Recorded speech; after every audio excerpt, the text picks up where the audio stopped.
I think Wakeline was the best wakeboard contest in the world, for sure. On today's episode of the Grad Matters podcast, we welcome on a very special guest, David Vervenne, who has just been named the CEO of Unit Parktech. We talk with him about growing up riding behind the boat in Belgium, and then also kind of how he got into cable riding and how he got his current position with Unit today. We also talk some of his favorite events that he likes setting up for, kind of the future progression of what wakeboard rails could look like in cable parks. We're also talking the differences between cables in Europe and cables in America, as well as all throughout the world, and kind of what works and what doesn't work, and what he's seen really be successful when it comes to running a cable park. If you guys are interested in supporting the podcast, joining the Patreon is the best way to do so. It allows you to see who the guests are early. Everyone who signs up gets a free sticker pack. I just wanted to go ahead and thank everyone who's on the Patreon. Your support really makes this podcast possible, so thank you to everyone on the Patreon. Without further ado, hope you guys enjoy this episode of the Grad Matters podcast. I approve waterboarding. They're talking about wakeboarding. The thing about wakeboarding, every trick is an invert. Backside, air railing, a new dimension. Ready to do this? I don't know how to pronounce your last name. Let me give it a go. Vervenne. Yeah, like the last letter should be the same as the first or the third and second one. So Vervenne. Vervenne. Yeah. Okay, that was close. That's pretty good, actually, just the way you did it. Vervenne. A lot of people got like Vervenne and stuff. I was like, no, that doesn't say. Well, that. yeah, there's two N's, right? Yeah, and that makes Vervenne, everything. then. Exactly. Yeah. That makes everything short. So I think Vervenne. John said it like that. I've known him for so long. Come on, John. Come on. All right. We're diving into another pod. Today we welcome on a very special guest, David Vervenne. Thanks for coming on. Thanks for coming out from Germany, is where you live, right? Where do you live now? Yeah. Do you live in Germany? Yeah, Germany, yeah. So what are you doing in Orlando? But there's a new park opening, like an old park reopening, the Cove at McCormick's, and they bought a bunch of features, and I wanted to say hi, help them with the setup, get everything unloaded, bolted together, and yeah, we anchored everything a few days ago. The park looks sick right now. I think the opening is start of June, if I'm not mistaken. I think, yeah. So yeah, I think everyone should definitely go check it out. I mean, it's going to be definitely like one of the go-to parks whenever you're in Florida or Orlando. So yeah. So check it out. you are the CEO of Unit. Am I correct there in saying that? Yeah. So how many features does a park need to buy to get the CEO of Unit to fly out to help install them? Is what I'm wondering. I don't think there's a certain number. I mean, I can't fly everywhere. I mean, at a certain point, you go like, if someone buys a kicker, I'm not gonna fly over because I mean, it's a kicker. So, I just think it's important that trying to like kickstart a new park, and it's not just putting the features together, but just like kind of feeling their mindset. And sometimes they get questions. I can talk with the park crew and make their life a bit easier into anchoring and doing stuff like that. So basically just trying to give them a bunch of tools so they can do what they do faster and easier, and make sure that if they want to switch up the park, make hacks, whatever, that they don't have to call me every day. Can we do this? Can we do that? So there's a bit more to it. Most parks who are being run already and buy one or two new features, they already know how that works. So they don't need me to go there. But I think like, especially newer parks, I just want to kind of put my stamp on and give them a little help on what they're about. I'm sure they're it's doing. much appreciated, because doing things in person, you can usually cut out a lot of the phone call stuff where it's like, oh, how do I do this? Well, yeah, okay. So you're the CEO of Unit. Is that a recent like position, I guess? Because I obviously want to dive into the early days of how you got into wakeboarding and all that stuff, but like, what are you doing currently? Because you're here in America with Unit, helping install some stuff. So kind of run through what I guess your position is and what you do with Unit. It like the CEO part is very recently. We kind of switched up like how the company is being run. We got a surf pool, and we wanted to make like a proper cut between surf pool and features, because the surf pool is extremely specific, and I don't want to, and I don't have the time to dive that deep into it. I want, if someone calls me and asks me stuff about the surf pool, I want to be able to answer each of one of his questions, which I can't. So I have to give the phone to someone else, and I don't know, that doesn't really seem that professional or legit. With features, that's the other way around. If they ask me anything, I'll be able to answer any question. So that's what we wanted to do. But right now for Unit, I'm basically, doing most of the sales. We got John in the States doing sales, but otherwise the rest of the world, I'm taking care of that, and then basically designing new features, seeing how can we like change things in production that make it easier to assemble the features, like try new stuff. We got an engineer we're like working with together. We got engineers at the workshop who might know better even than I do, like if they weld something like this or like this, is it gonna work, or should we do it differently? So there's a lot of back and forth there. So I say like pretty much into the design of things, which is honestly one of the most fun things to do, like talking with team writers, like designing new features, trying to stay ahead of the game, trying to stay a trendsetter. Those are like my main two things of what I do in a company. And it kind of all makes sense because I'm from the designing, like from the first drawing I have from a feature up until I'm at the park assembling the feature, writing the feature. That's like full circle for me. So I basically give feedback to myself to say like, did it work exactly how I wanted to? And if it did, or if it didn't, then I know what we need to change, or how we can, even other ideas, how can we even make it better or adapt it or whatever. Yeah. So that makes fun. It makes my job really, how would I say, diverse. Yeah, diverse, yeah. But at the same time, it's fun because nothing gets forgotten. You know, sometimes there's like so many different communication ways between me and the guys in the production, and then the guy setting everything up, and a writer writing it, and there's stuff coming up from everywhere, and it's a bit easier if I'm actually hands-on with the feature, if I'm unloading it, if I'm bolting it together. Does everything fit properly? Does it ride? Does that transition make sense? Does that gap too small or too large? And I take that back home with me, and if we need to change something, we change it, and if we don't, we don't. But it's it makes it definitely fun to. It's cool that you ride it, and I mean, I think that's obviously an important thing. When I was talking with Trevor, and me and you were talking about this, it's like to have guys who truly ride and care about the sport, and are, for lack of a better term, not a kook when it comes to like boarding. Like you understand the ins and outs of it, just like Trevor does, and it's like to have all these people behind the scenes is really, it's good. It's just good for the longevity of the sport, good for the progression of the sport, everything. Before we move on from Unit though, like, and we'll come back to obviously, but how many people, like how big is the Unit team? Like people that work at Unit, whether it's production or like behind the scenes type stuff? Like we work together with a different company for the production. So it varies. Like it goes from 10 people to 15 people to 5 people to 20 people. Depends how much stuff we are building at the moment. But in the office, basically, there's me, there's Hanno, who's our engineer. There's Laura, who takes care of project management and logistics. And then we got our accountant who takes care of billing and everything, and that's about it. Okay, so pretty tight knit though. It's a small team, which I like, because again, like communication ways are very short, very direct, which I think make it a bit better. Like most of the guys are in the office. We can work remote, but it's, how would I say, like we have a good vibe. We talk a lot. We got a lot of meetings during the week, so nothing gets forgotten. Everyone knows what to do. So I prefer it, like having the small efficient team. Yeah, for sure. But that's the feature side of things. Obviously, surfpool, there's a few other guys in, but this is what like the feature part of things. Whole another can of worms with the surfing side of things.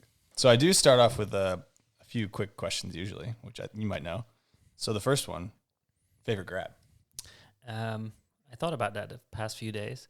I think I'd say a tail grab, because it's just a bunch of different ways to do it. And you can see how it evolves in the years to come, how it used to look, how it looks now, and I don't know, like how even in grabs, doing like a roll to blind with a tail grab just looks, I would think, a bit better. Or if you see it in snowboarding, if you think it's grabbed into your mute, if it's like a triple cork, it's one thing. But if people do grab it tail and like really like poke it or pull it where you can even see the board bend, that definitely makes up a bit more. So yeah, I think it'd go tail grab. Yeah, it's a good one.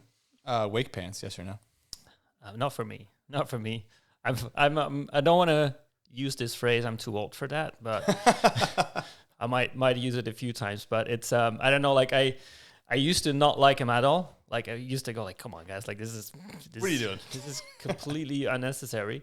But there's a few people like Toby who I mean they rock the full suit, and it makes it look so good. I'll put in some clips of he's one of my favorite riders, and the way he rides it's how would I say, extremely stylish, and the Wakepants or the tracksuit adds something to it. Yeah. I think if people who would only do like super tech tricks, like 1080s or I don't know, like if they would wear that, it would just look weird.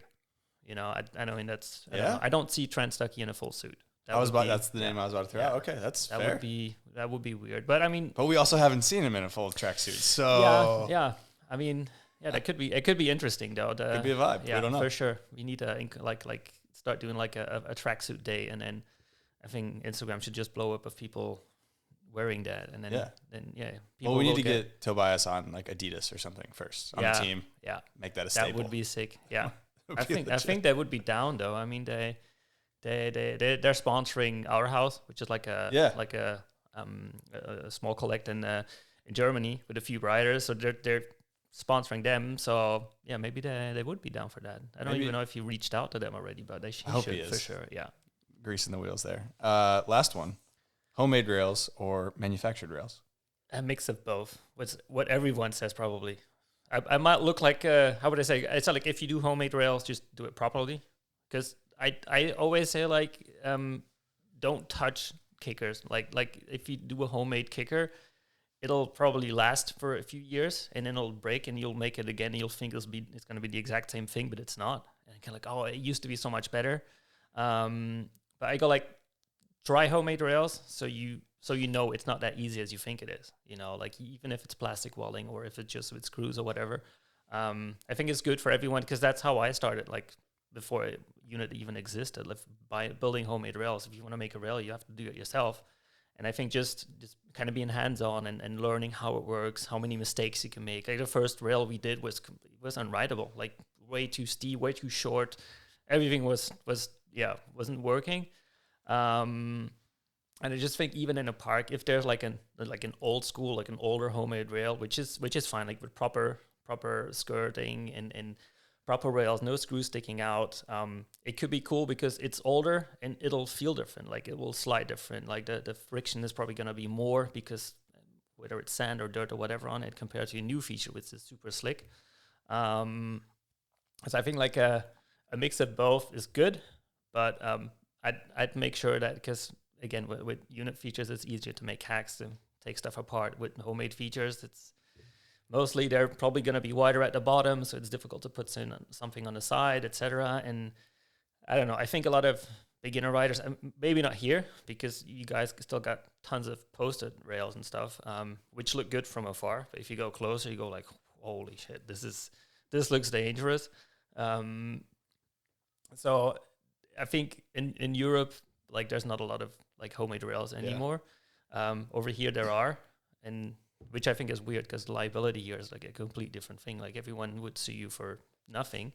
So I hope that here in the States it might start to go a bit the other way around now. But I'd say like a good mix with some quality homemade rails. Mix is of both, using different materials, whether it's wood different materials. We're gonna get into that wood or metal and stuff like that. Yeah, we'll get into some metal too here in a little bit. But before we dive deeper into the manufactured rail game and all that, I do want to run through how you got into wakeboarding because I know you grew up in Belgium, right?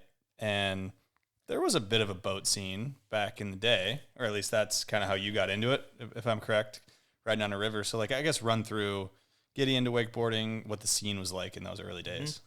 I played soccer for almost, I'd say, like 12 years. But during that time, my dad had a boat and they were water skiing a bit, and I was still too young, but at a certain point, if the minute I could, I learned how to water ski at this club we had. And I think the year after, the owner of the club came back from the States with a scurfer, and his son was like, oh, sick, I'll try it. So we were good friends, and then he tried it, and I tried it, and we both got up, and that was like the cool thing to do, because I don't know why, I come from this little town where soccer is all you do. You grow up, you play soccer, you probably get married there, you get a house there, and then your kids are going to play soccer and do the same thing. That's what most of my friends are doing now back home. And I just wanted to, I don't know, try something different, whether it was snowboarding or skateboarding. I was inline skating a lot. And wakeboarding looked like the more extreme sport. And I was like, that's what I want to do. So we started with the scurfer. The year after, okay, like they bought some boards so we could buy a board off of them. And then they, I think, that like a Malibu response with a wedge, put a pylon on, and then like we were started. I was like, this is cool. And then what really got me going was because we had like a short PU rope, like a proper water skiing rope. We were like almost jumping over the rooster instead of like doing proper wake to wake because the rope was so short. And then we had like a demo, and it was Johnny King and David Isaacson that came over. I don't know if you know those. They were pretty big back in the days. And I remember sitting in a boat. Everyone, like, I think we were like 15 people in a response, which is pretty much, I mean, Response is a ski boat like that, for those who are not, So we had people sitting on the bow because it was like a closed bow. So people sitting on the bow. And then I remember the line. They got like this super thin Spectra line. And I was like, what is that? I've never heard of that. So they put on the line, and then I'm sitting in the boat, and we drive away from the dock further and further and further. And that rope still was going. I was like, how long is that rope? Like it was, I mean, probably like a 70-foot rope or something, but I was riding around like 40 foot. I was like, how long is that rope? And then, okay, the rope's tight. So we start, boat takes a while to get on plane. And when it gets on plane, it just goes faster and faster and faster. And I was like, dude, like, this is like slalom skiing speed. It wasn't, obviously, but I wasn't used to that. Felt like it to you, yeah. And I was like, wow. And then he edged us out, and the canal was pretty narrow. So he was edging out. He could touch the side of it.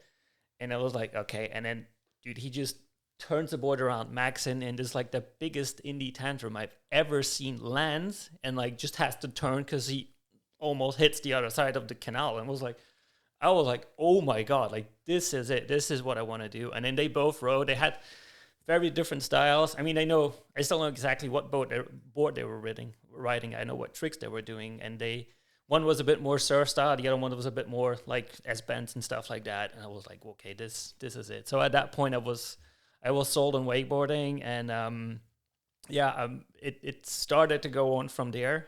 And it was cool because I'd say like we were together with a bunch of other guys. We were like pioneering the sport in Belgium because it was virtually non-existing, which is a pretty cool feeling because no one tells you what to do.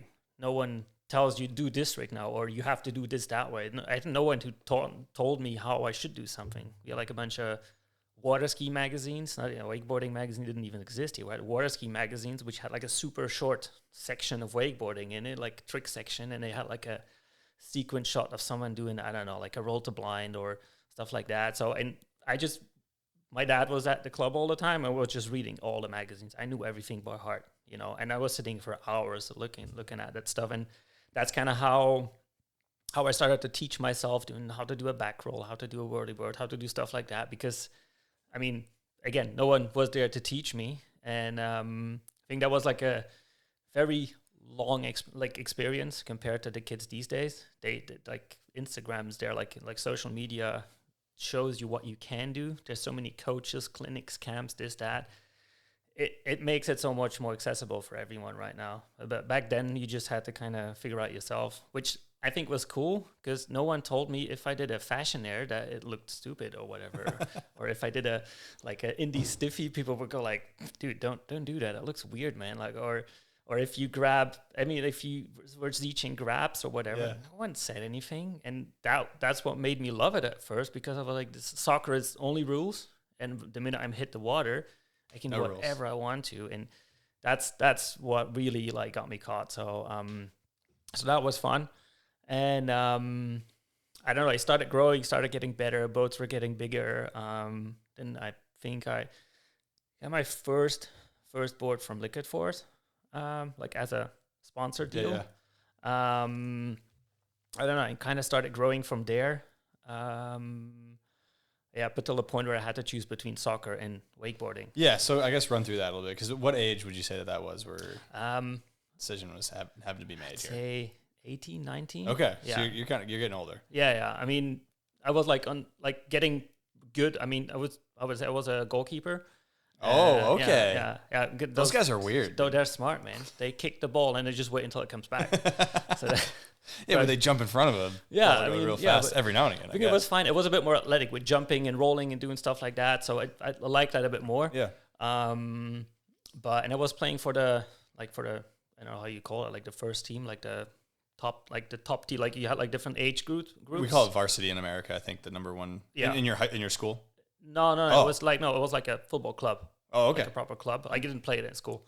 But then there's like different age groups, and then the minute you turn over 18, I think you either go like in the B team or the A team. Yeah. I was in the A team, and there we had 2 goalkeepers, and the other guy was very motivated. I wasn't, but I used to be better than him, so they would always pick me to play the game on Sunday, and I was like, yeah, okay, I'll play the game and then go wakeboarding. And it was fun up until a point where I had to go like, oh, there's a wakeboard contest, but I need to play the game. I'm like, I don't know, man. And then I said like, yeah, I can't come. I had to go to a wakeboard contest. And go like, how do you mean? Of course you're coming. I was like, no, I can't make it. So the other guy jumped in. I did the wakeboard contest. And then the weekend after, I thought I was going to be able to play again. But they were like, well, no, he's like, he needs to make a few mistakes until we switch you guys up. He had a really good game. I was like, okay, whatever. So I played for the B team a little bit, and at a certain point, he made a mistake. I was back in. I was like, oh, I don't know, man. Like, okay, yeah, whatever.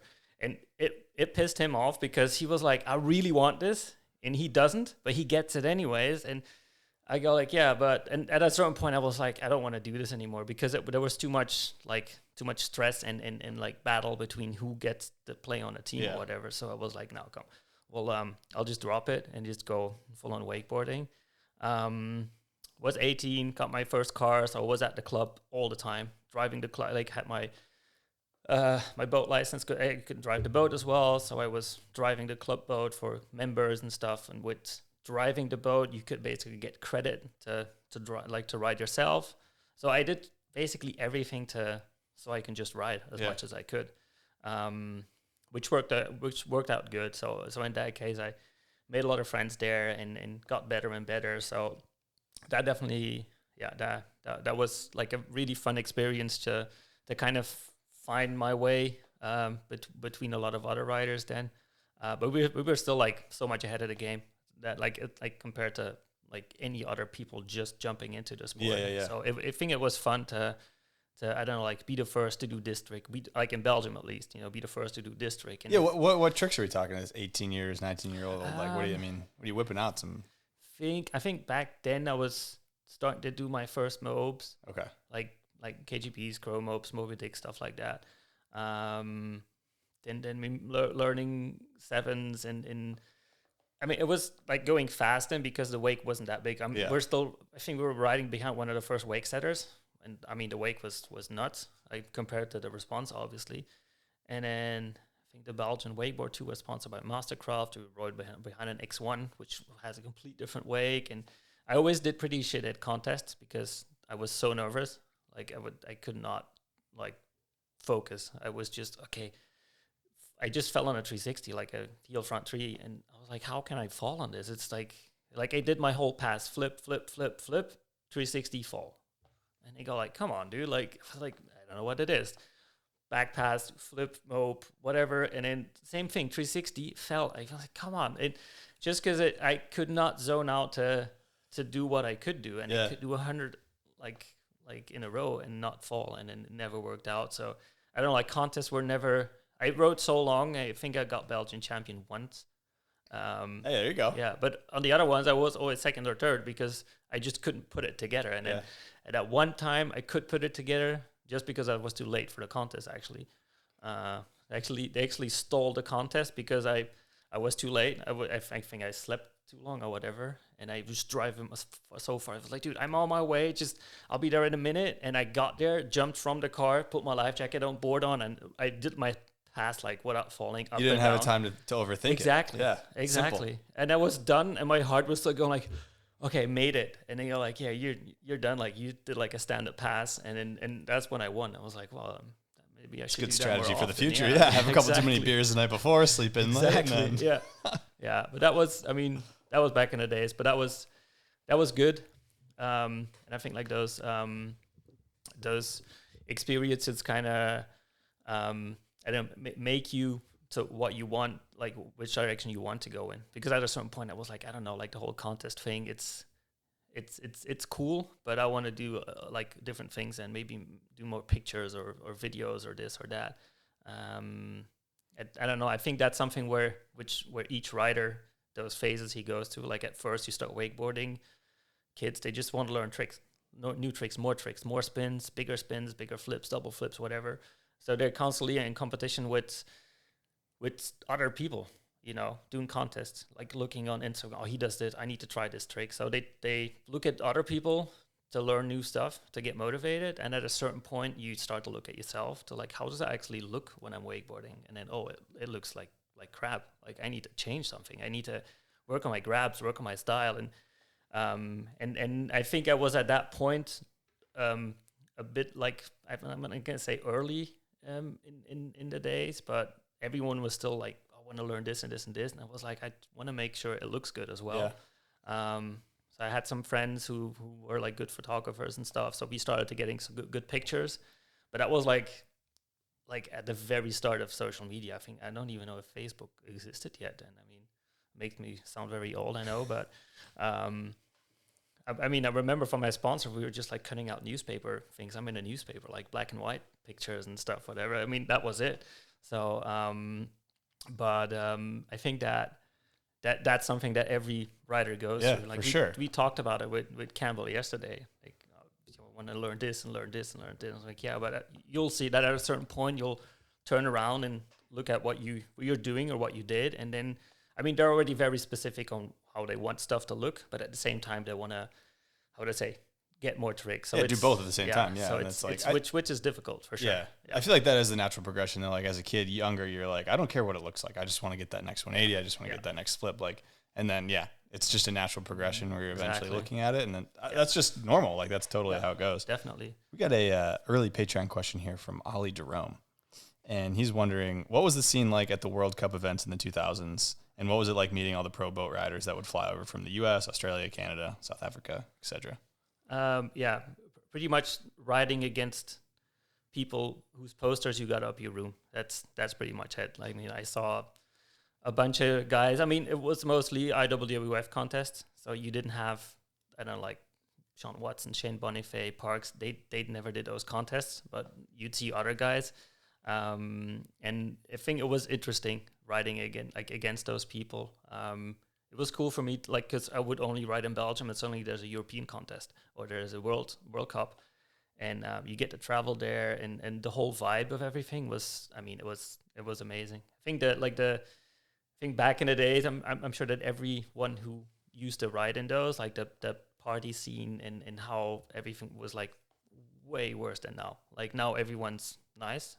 Back then they were like demolishing rooms and hotels and whatnot, and it was off the charts. Well, there's no evidence back then because the smartphones weren't out. It was looser. For exactly. It was, but it was, I mean, that had like a certain vibe. I think it was cool because you wanted to go again next year, and then, oh no, shit, it's in South Africa. I'm not going to fly to South Africa for that. Oh, next year it's going to be in France. Oh, well, everyone goes to France, but then everyone, like the entire club and parents and whoever, everyone's there. And it's definitely a good vibe on those contests. And at the same time, I think, I don't remember when it was. I think it was my second European, and riding against like Cyril Cornaro, Dan Knott, like really big names. So like I had posters of those guys in my room, and I made it to finals, and I was so nervous that one of our team members, like was the dad of someone, I don't remember who it was. I was like slowly freaking out, and he talked to me, and his words were, because I was like, dude, like I'm so nervous, like I want to do so good, but he's like, dude, nobody knows you here, like they have no idea who you are. I was the first off the dock. He's like, just do your thing, because everyone's like, who is this guy, you know? And they don't even care because they think no pressure. Yeah, you're gonna do shit. And he's like, you're the least guy who should have. They should have pressure. They're expected to win. Exactly. Yeah. They need to prove they're worth it of hanging up in your room, you know? And I was like, yeah, that makes sense. And it kind of fell down. I had like a bunch of techniques with little like gummy bands just to kind of just to get other triggers to not think about wakeboarding. And I stood on the dock. I had like 2 stand-up passes. I did everything. And I was like, wow. And that's when everyone else was like, what did he just do? Like, did he fall? He didn't fall. What did he do? Oh, he did a toe 7 and then this and mopes and everyone, and then everyone fell except Dan Knott, who had a stand-up run. Like he kills it. He's a freaking machine. And I ended up second in my second, and that was at an open men category. And I was like, wow, I'm second. So against people I like worship pretty much. And it was funny to see that those guys as well, they can get put under pressure if somebody. they're human too. Yeah, exactly. Yeah. So I was like, this was like definitely one of the better experiences I had on like the bigger contest. Yeah. And at that point, I always went to those contests without any expectations. Just ride, just do your thing, and then when you're done, that's how your run is going to be compared with everyone else's, and either it's better or not. But I think that's it was definitely fun to see those guys. I mean, I think that's where I met Oli and Rav the first times. Although I hadn't heard that much about them, but they were just, I think we even met in Russia at a World Cup, and it's like, he's from Canada. Do they wakeboard in Canada? I don't know. Yeah, okay, we'll see. And then they just both get up. I mean Raph wasn't big, but Ollie was even smaller. And you go like, what is he? What age group is he going in? Like, oh, open. Oh, really? Okay. From Canada? And Okay. yeah, but dude, they killed it. I was so blown away by even people I've never heard of. Like, I thought we were pretty good, but this is a whole other level. I think Rusty was there as well. Yeah. So Canada really killed it on that contest for sure. Philip Soven was there. Like, first time seeing Phil Soven do a whirly dick in real life. And you go like, wow, this is... So for me, those contests were like eye-openers. Because again, it's like you say, there wasn't really social media around. So you would see those guys in videos, like VHS videos. Yeah. And suddenly you see them in real life and you're standing next to them. Of course, you don't talk to them, but you're standing next to them. You go like, wow. And then he puts on his board. Oh, this is his board. This is his life jacket. And it's like a full-on fanboy pretty much. And then they ride and you go like, wow, okay, I still got a lot to learn, but this was unreal. Like, definitely really, really good sensations, like to see your idols in real life. So I don't know, I think it's a must for every kid out there. Yeah, to see it in person is totally different than the poster on your wall. Mm-hmm. It makes it real, makes it human. Yeah. I'm curious. So you're into boat, obviously, how you got started, you rode a lot. What was the park scene like back then? Because obviously right now it's, a lot different, I'm sure, than it was back in those days. But what was like your attitude towards park? What did the parks look like?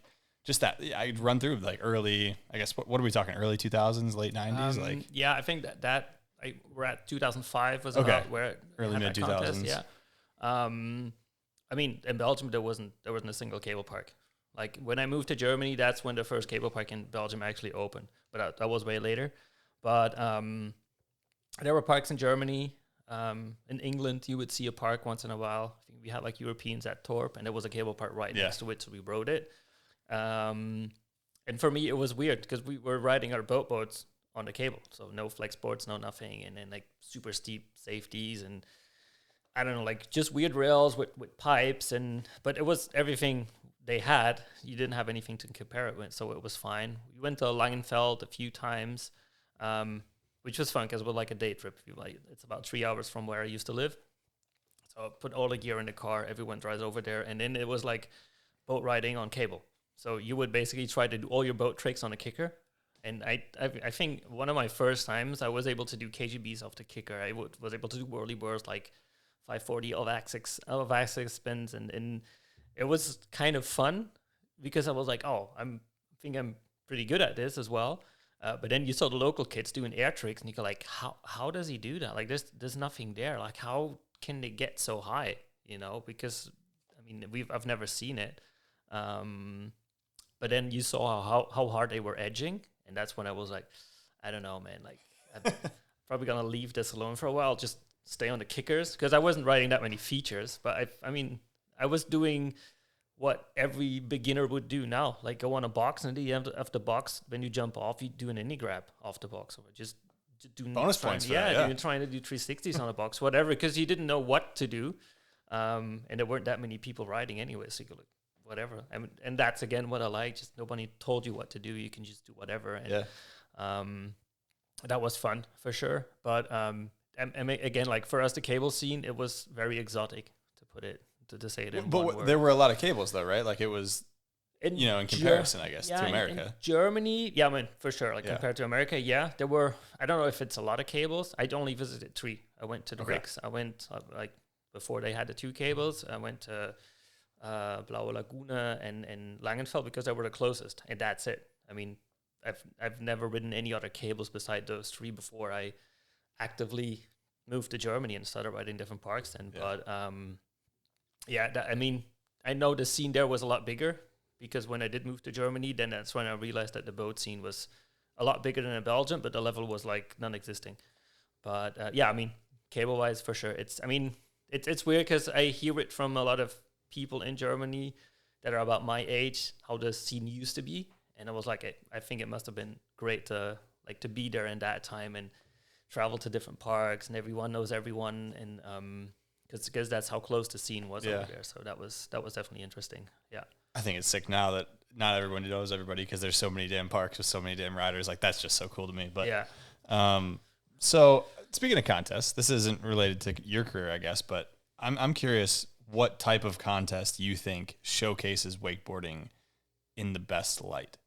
So to the average viewer, what type of contest would make the most sense, make wakeboarding look the best? So like either 2-tower, full-size, boat, cable, like anything. Like if you were to do a perfect contest to show people wakeboarding. I don't know. I think boat and cable, I don't think you should see them together. I mean, we just discussed it before. I think it's the same sport, but it's so different. The audience is different. I think if it's cable, 2-tower for sure, and just something where the audience can almost touch the people riding by, so you're with your nose on the action. You hear the boards hitting the plastic, hear the boards, like you get wet when someone like skips out and makes a turn or whatever. Like, I think Wake Line is like the perfect example for that, which I mean, you're so close to the action, which in my opinion is super important. It's just better for everyone, for the riders, for judges, for the audience, for sponsors. It's so easy to incorporate everything. And I think boat riding is good. I think boat riding, like if you want to have a proper contest, find what they did with the Pro Tour last year, like with the 4 tricks, with the double up. I think that concept showed every aspect of boat riding, which I think important. Like double ups sometimes get forgotten. You got double or nothing, which is really cool. But I think to have like 4 tricks where they do like the 4 best tricks they can do, and then have double ups, I think that's like the whole package that you have. So I don't think you could put it into one thing. I still believe that the best wakeboarder in the world can do everything. And there's a few of them who can, but not a lot, because you see all the boat riders are like really focused on those 4 tricks and like on that contest run.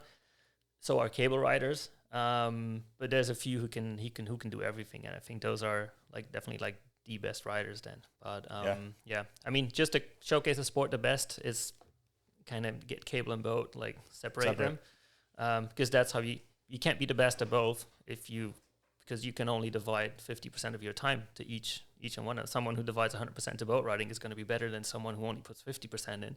So if you want to showcase the best riding, then separate, take it apart. Yeah, I agree with that. You mentioned a contest, Wake the Line. What was Wake the Line, and what happened to Wake the Line? I think Wake the Line was the best wakeboard contest in the world for sure. Like, I mean, it's hard to compare with different 2.0 contests, but I think that the first times we did Wake Line, it was super, super small. But at a certain point, it just made this jump. Where for the audience it was perfect. Everything was so well organized. Like the riders were treated so good.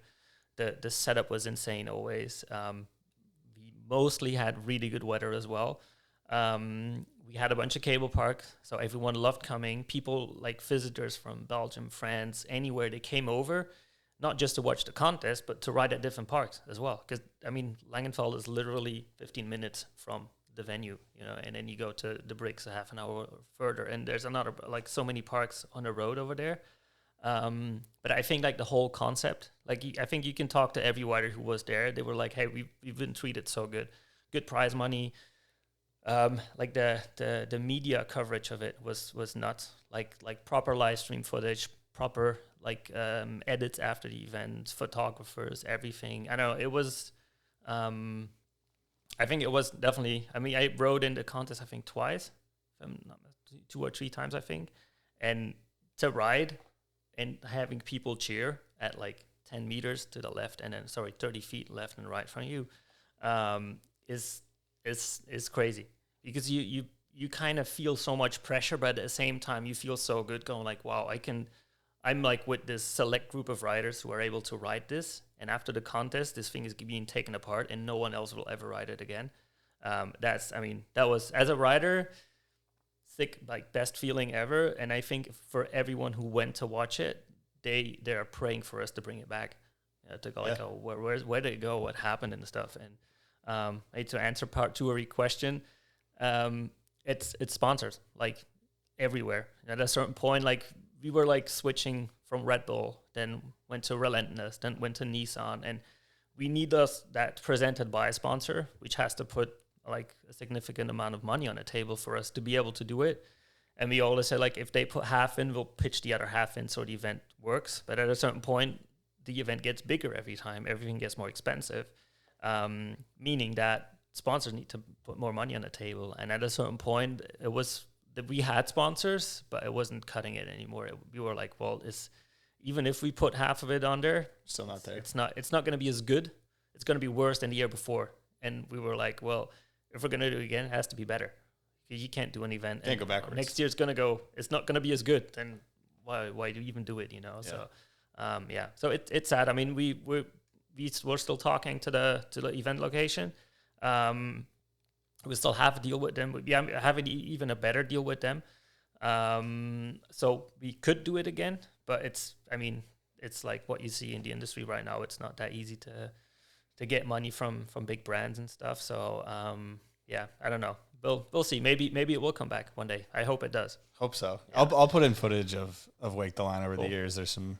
It's just it's in a pool. So like for those who don't know what Wake the Line was, it was a 2-tower contest in a pool. I wasn't sure where it was, but obviously it's right in Langenfeld or by Langenfeld there. In like in Cologne, like right next to the football stadium. Really? Cologne. Yeah. Okay. Like right next to it. So yeah. Pretty sick venue for sure. Yeah. Wild. So I think before we move on, we dive into the LF'n Wheel of Questions presented by Liquid Force. The LF'n Wheel of Questions. Okay, let's go. So go ahead and grab that down here. Yeah, pull that down. So I got some classics on here: Goat, Steal a Trick, all that, Make a Movie, and then I think is there one on there called Cable Questions? Yeah. Okay. So that's the one I need to hit. Well, you can hit whatever you want. You know, I'm no longer trying to voodoo this wheel here. It's gonna land on what it lands on, and we'll see. All right. Ooh. What do we got? Just almost hit it. Well, we got last Wake movie you watched. Yesterday evening in the car with John and Campbell, we watched Impact. Wow, that is the most recent answer I've gotten, and B, in the car with a squad watching. That's Campbell she never saw it, and we were like, what? So because I asked like, what's like, do you watch older movies? And she's like, yeah, watch this and this and this. And then John was like, yeah, what about Impact? Because I think John watched Impact 1 or 2 times, maybe it was been a while ago. Okay. And it was like, come on, like if you've never watched it, like let's watch it now. So we put the iPhone on and watched it, and yeah, it was funny just to see Andy Kolb, Stefan Vollert, see those guys riding, and even to see Andy's face, how young he looks in that video. It's so funny. So yeah, I think that was good, and especially like Campbell seeing like, oh, he like, I think Tom Fouchy got the opener doing Pete 7s and stuff. Like no, Pete 5s, something like Pete 5s, yeah. She was like, wow, they were doing Pete 5s and that time already. You know, like, yeah, they were doing a lot of stuff back then, especially with like a Witness 139 or 38 or something. Mini board there, short board, white stands, stuff like that. So it was pretty interesting. Yeah, but love that answer. Yeah, yeah. Within 24 hours, you've watched this movie. I like that. Mm. For the listeners here, before the podcast started, David sent me a Google Drive of. You've got a lot of videos that you have saved. Mm-hmm. A lot is an understatement. There's a ton of Wake movies, so he's definitely a historian of the game. I'll ask you the cable questions quick. And you might not know the answer to these. I usually do trivia, but I couldn't. There was no good way for me to verify these answers. But I'm curious if you know what the smallest cable in the world is, full size.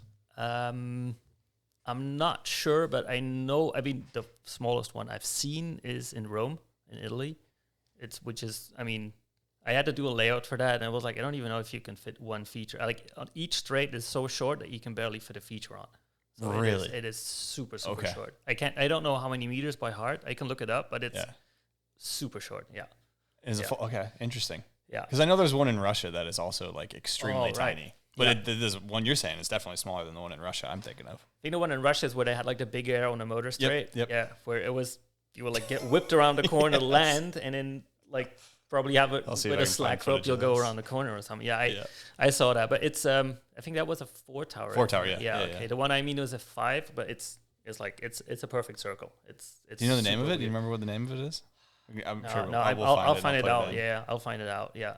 On the other side of that, what is the largest cable full size in the world? I think the largest one I've ridden is, I think, Burnside Cable Park in Holland, which is I think it's a 5 tower as well. But like the back straight, it takes you so far away. It's ridiculous. It's so weird because you go like, if I fall here, I might need a while to get back. They got features on the motor straight and on the first straight. And then it's a long way around, like without features, because obviously you don't want to fall there as well. So I think for people like just doing laps, like on water skis or whatever, it's the best. I didn't think about it like that. Yeah. Yeah, I mean, get some open water over there. I think it's a kilometer like in length, which I don't know how many feet or miles that is, but it's a long way. Yeah, it's definitely a lot. I think like what in feet that's. I feel like I usually think of maybe? time it takes to get around at like 30K or 31K, but I don't know. I've never couple minutes, noticed, 2 minutes. I mean, the only thing I always go like, just don't fall over there, because there's a little mini incline and stuff, and you kind of want to hit it. You gotta hit it if it's just open water. Yeah, but you know, if I fall here, then it's like a little front board same way 270 to nose pick, and then and then like have a triathlon getting back and stuff. So it's pulling a Michael Phelps trying to get back. But I mean the park, the owner is so sick. They gotta, like, someone never been there, like, go check it out. Check out the skate park they have. The skate park is like 10-15 minutes from there. Is that where Katinka rode, Burnside? Yeah, she rides there sometimes. Yeah. So I guess what would you say is like the ideal size for a cable? If you know, obviously ignoring the circumstances you build the cable in with the lake and stuff, but like, is there a good size that you would say is ideal for building a fresh cable park? I think the size should be where you could put like 2 features, like a maximum of 2 features on a straight. So you'd put 2 on the outside, 1 on the inside, so you can still easily get the corner. And if the straight is short enough that they will fit 2 carriers on there. But basically, when you hit the first feature, the second the carrier in front of you is just about to go around the corner. Yeah. So no one can basically mess up the cable tension when he falls or whatever. I think that's like the best dimension that you could have, that like you have your own straight. It's pretty much like riding a system then, because like the pulley in front and behind you are blocking everything else. So I think that's like the best layout that you could have. And then I mean, obviously if you got 6 towers, you got more straights to put features on. Which makes it easier for beginners to get around the corners as well. So I don't know, like if you have the space, 6 tower with evenly spaced and 2 and 1. Okay. That would be perfect. I like that. You've obviously dealt a lot with cables. We can put that back, actually. Thanks to Liquid Force for that. I guess we were kind of talking about what you're doing with Unit a little bit, and we got a question from Johnny D. You work your ass off and you're super passionate about what you do. But what I really want to know is what your favorite thing about your job is. And why is it working with me? For real, though, it's been an honor to work under you and learn from you, and I'm incredibly grateful for the opportunity. Hope you guys have a great podcast, and I'm looking forward to shredding with you guys later. Well, you can answer that question in a second, but it's like storming like crazy out. So no, we're not riding today, Johnny D, but thank you for the question. That was a good question.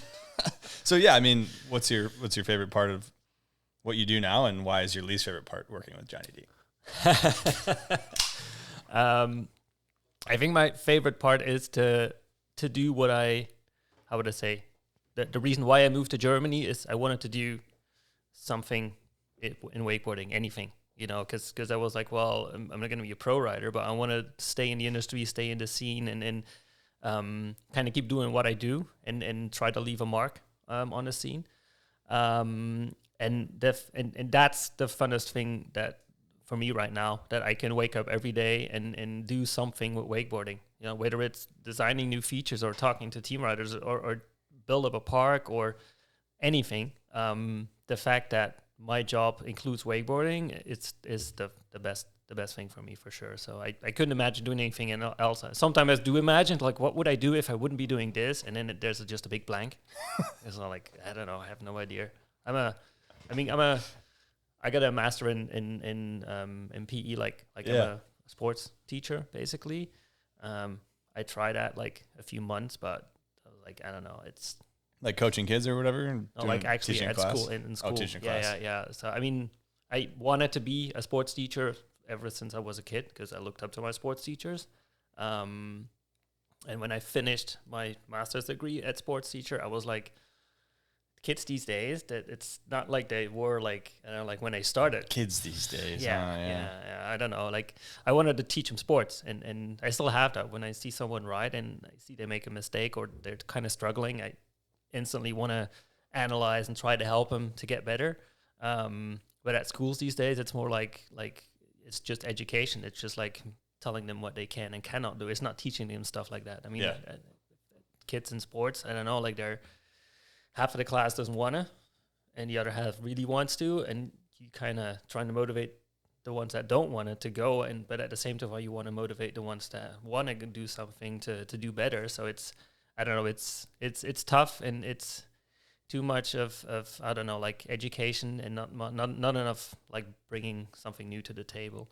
Yeah. So, but in wakeboarding, it's the other way around. I got like, I don't know, like I can do whatever I want to, and trying to like evolve, let the sport evolve, and try to bring people and features in wakeboarding like to the next level. And that's been a dream of mine, and I'm pretty much living it right now. So yeah, living the dream. Yeah, you love to hear that. Pretty much, yeah. So, but I guess before we move on I want to dive into some more cable park business stuff, feature stuff. But you did mention when we took a break there that you lived in Dubai for 3 years, coach wakeboarding. Yeah. So I guess run through that a little bit because it's interesting. I finished, I think I was 22 when I finished like university. And my mom was like, I'm going to be like on you until you get your degree. Like once you get your degree, you can do whatever you want to, but like you're going to have to go to school. I don't want you to skip school for 2 years and then maybe go back. Like I was like, okay. So she was hard on me, but I'm happy she did because I mean, I got my degree, and from that point, she's like, okay, you can do whatever you want to. And a friend of mine was coaching at his wakeboard school in Dubai, and he's like, hey, you should come over and you know, get some riding and stuff. And I was like, okay. So I think I went over for 2-3 weeks maybe and get to know some people. And he was about to stop doing what he did. Like he was from Belgium as well, and he said like, I'm probably gonna stay home. Do you want to do this here? And I was like, I don't know. What does that mean? So we sat together with his boss, and then they kind of said, okay, this is what you need to do. You're going to live there. You're going to do this. You're going to do this. And I was like, why not? So flew back home, talked to my mom and my dad, and said like, okay, I'm gonna do this because I don't know what to do otherwise. I don't want to be a sports teacher at the moment. I just want to wakeboard and see where this brings me. And flew back over, and then I basically stayed over a period of I think 8 months in Dubai, and then flew back home June till end of September. So I was in Belgium for the summer. Yeah, the best part of pretty much. And in Dubai, I was just coaching, driving the boat all day, coaching all day, and then flew back home. June was like a month off basically, and then July, August, same thing, coaching, driving the boat all summer. September was a bit downtime again, and then October fly back over. And I did that for 3 years. And in 3 years, I think we had to switch location in Dubai 4 times because every time it was like, okay, we got to go now because they're like completely tearing this place down because they're building this and that. So we had to move somewhere else. And it was just kind of fun because we were struggling to kind of keep the school open because we need to find a new location where we can kind of set something up. Yeah. And I think like in the last year, the owner, he was like, dude, it's not working anymore because it's too much. Every time you're just looking like behind you to see like where we're gonna have to go next year. And the location we had wasn't as good as the one before, but was okay.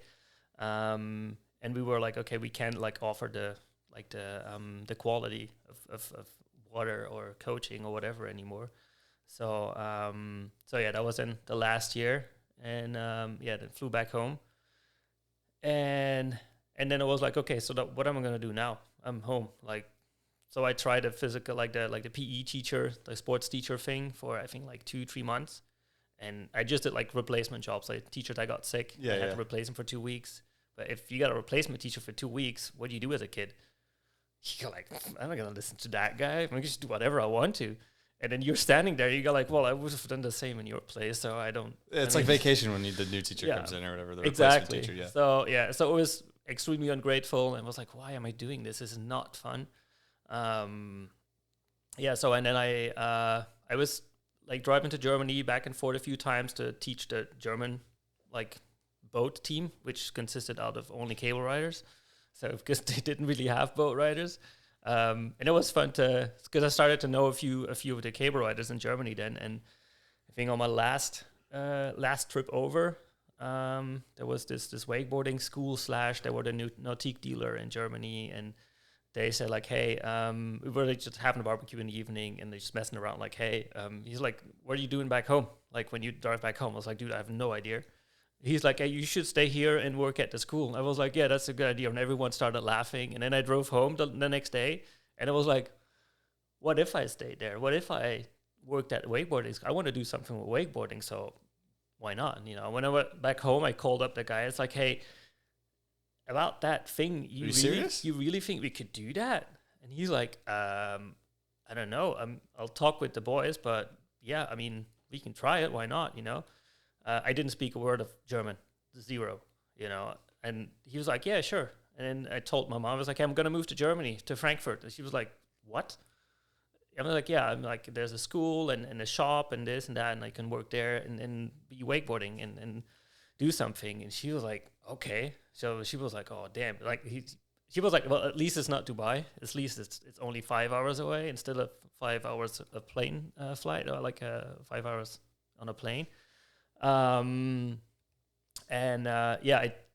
drove over, and then the first year I was there, they were like, yeah, we thought about it, but it's going to be really difficult for you to coach because you can't speak German, and our customers don't speak English, so you're going to have to learn German. I was like, yeah, okay, so what am I doing now? They're like, well, you can help that guy.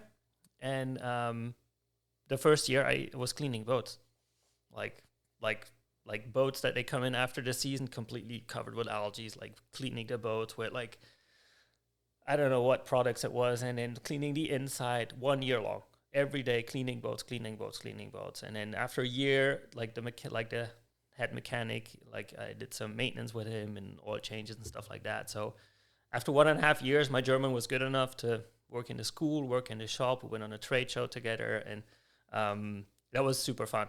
Like, I mean, I was like, I moved to Germany, and I had to work. I had to like make money to do something. So I was just cleaning boats, and everyone thinks, oh, dude, this is perfect. You just went over there and then making obstacles and this and that. And I was like, wow, it started out a bit different than I thought it was going to be, but I was cleaning boats. I could wakeboard. I was in a wakeboarding like community, like, and I was like, it's fine. It's cool.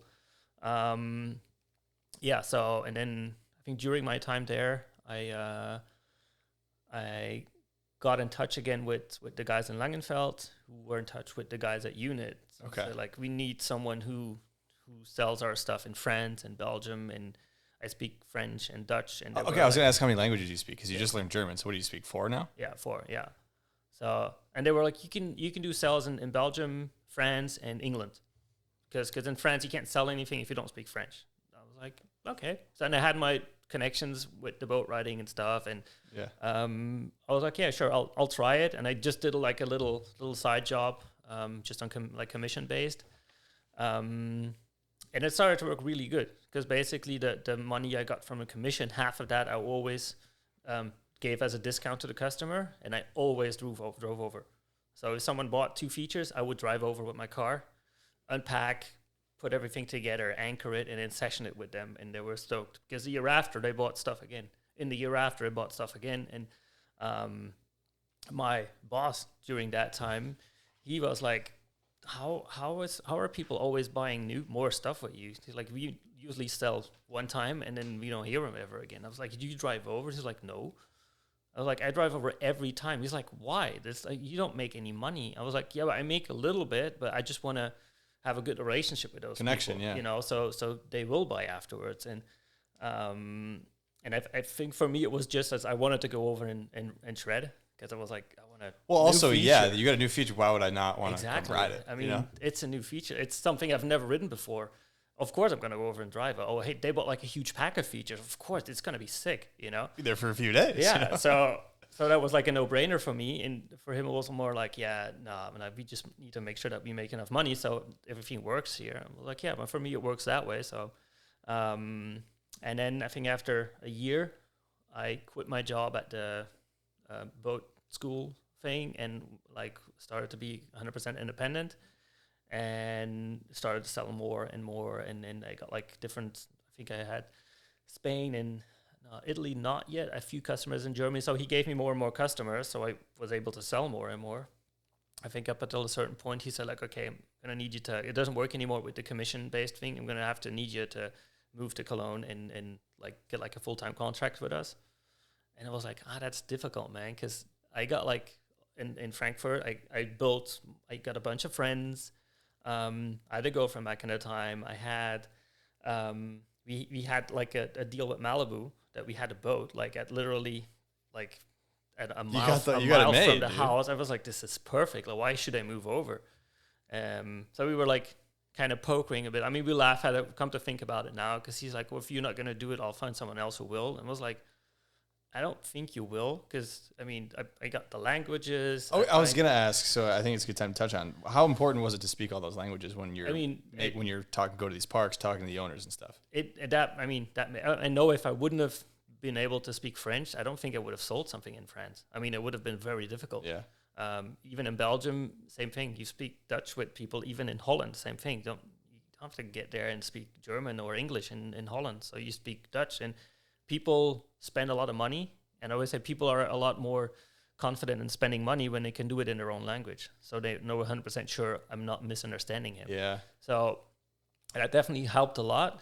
And I knew that he didn't know anyone else who spoke those languages. So it was like, so we were like proper poker playing. Yeah. And like, how much I'm going to make and this and that, because I was making money with something I really liked. So I didn't really care how much money I made, but I was like, it works for me because it's fun. You know, I'd rather, if I have to do a job which I don't like, I'm going to have to make a lot of money doing it then. So in that case, it was the other way around. It was like, well, I make enough money, but that's more importantly is I can keep doing what I'm doing.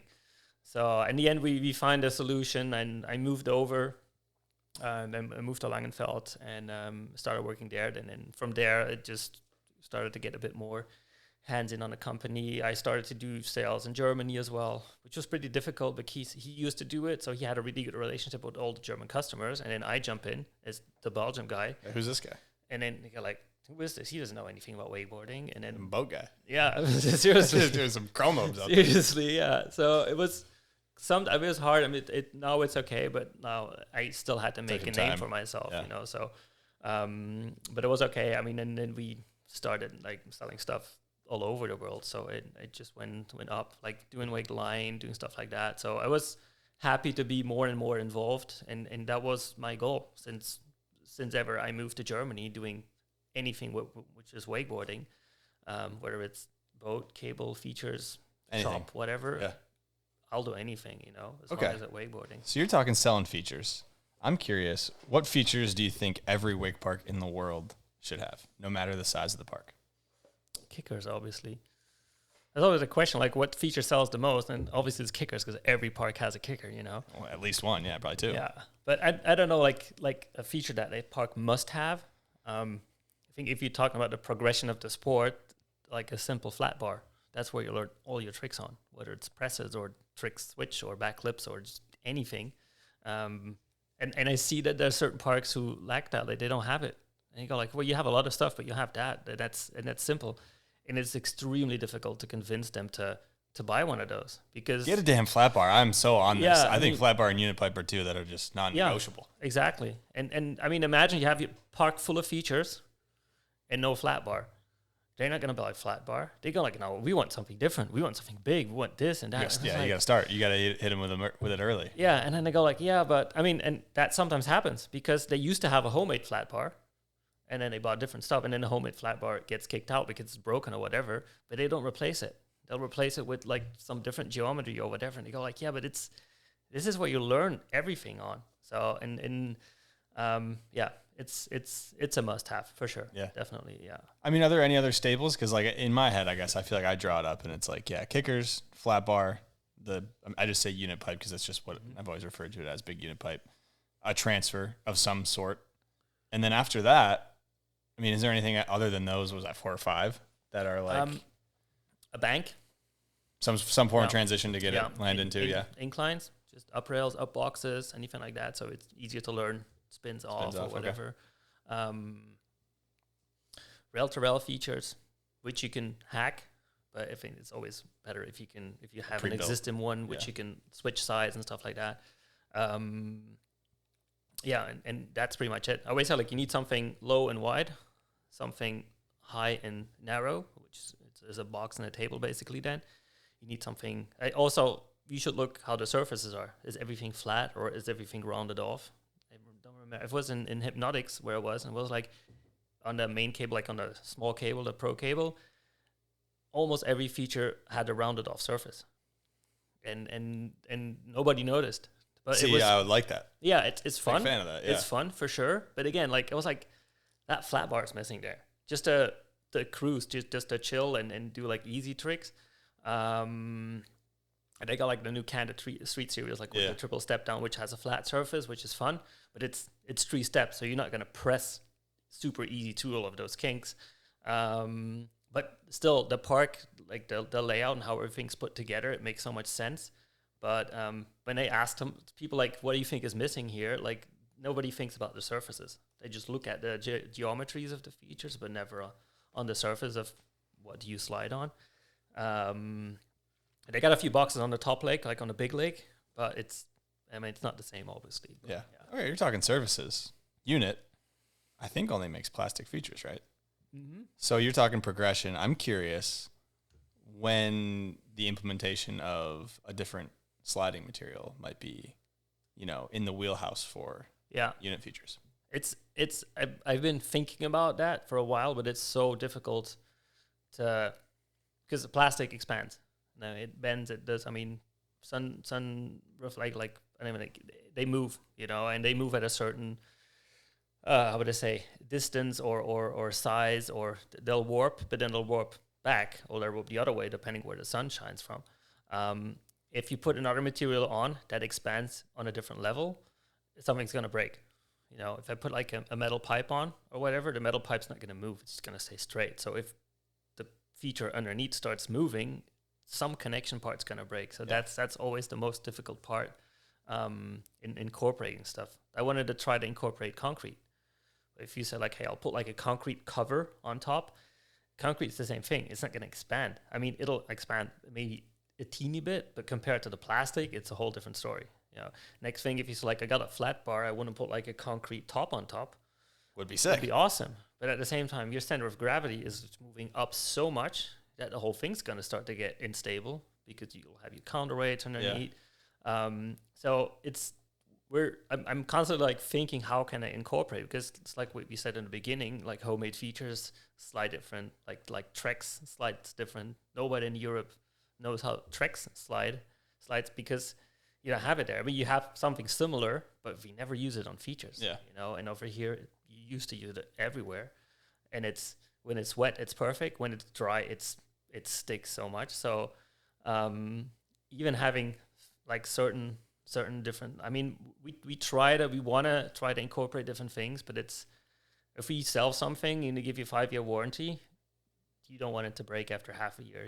If we do something like that, we want to test it and put it in the water for like at least 2-3 years to see, hey, is this doing what it's supposed to do? And if yes, then we can continue doing that. Yeah. But, so yeah, we're working on it for sure. Because that's where my mind goes. Obviously, more technical rails with skinnier rails, rail to rail, kinks, all that stuff is like a one path of progression. I think the other in terms of rails is the surface, the sliding surface is change. Yeah. So it's interesting because I've heard that question a few times. Yeah, I'm sure you've heard it a lot. Yeah, and I mean, I always get the same answer, but at the same time, they're like, yeah, but it still would be fun. I was like, yeah, I know. I mean, sliding on metal, anyone who ever done it, it feels a lot gnarlier than just a big plastic pipe or anything. So, but we're like trying a few things now with the CNC blocks that we cut out. Like we just did a few features with like a shotgun profile. So normally you got like one rail, and you used to have two rails. I mean, people had one PVC tube, and if it was too narrow, just put two, just to have a wider surface. And that's what we just we try to impersonate that with our profiles that we use. So we basically mill like a shotgun profile out of it and put that on top of a rail. I used to not be a fan of that because I was like, yeah, but it's just like a box, you know. It's if you board slide on it, your surface area is the same as on a box. So why would you go to the trouble of doing that? But people ask it. People go like, oh no, this is like, I mean, we're like dropping like a new series anytime soon, which will lean onto older features, like OG features. That's how it's gonna be called this year. It's gonna be like an OG series with like super wide table, taxi box, like shotgun rails, dragon rails, stuff like that.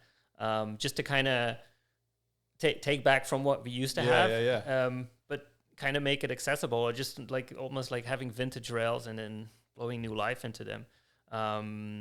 So we're trying to do something along those lines as well. But yeah, the different surface is on the table for sure. Yeah, absolutely. So I mean, there's still a lot to dive into with features and cable parks and all that stuff. Obviously, you get a lot of business dealing with cable park owners in America and just all over the world, right? Like you've dealt with them all over the world. What do you think Europe does so well when it comes to cable parks that America is either missing out on or is missing?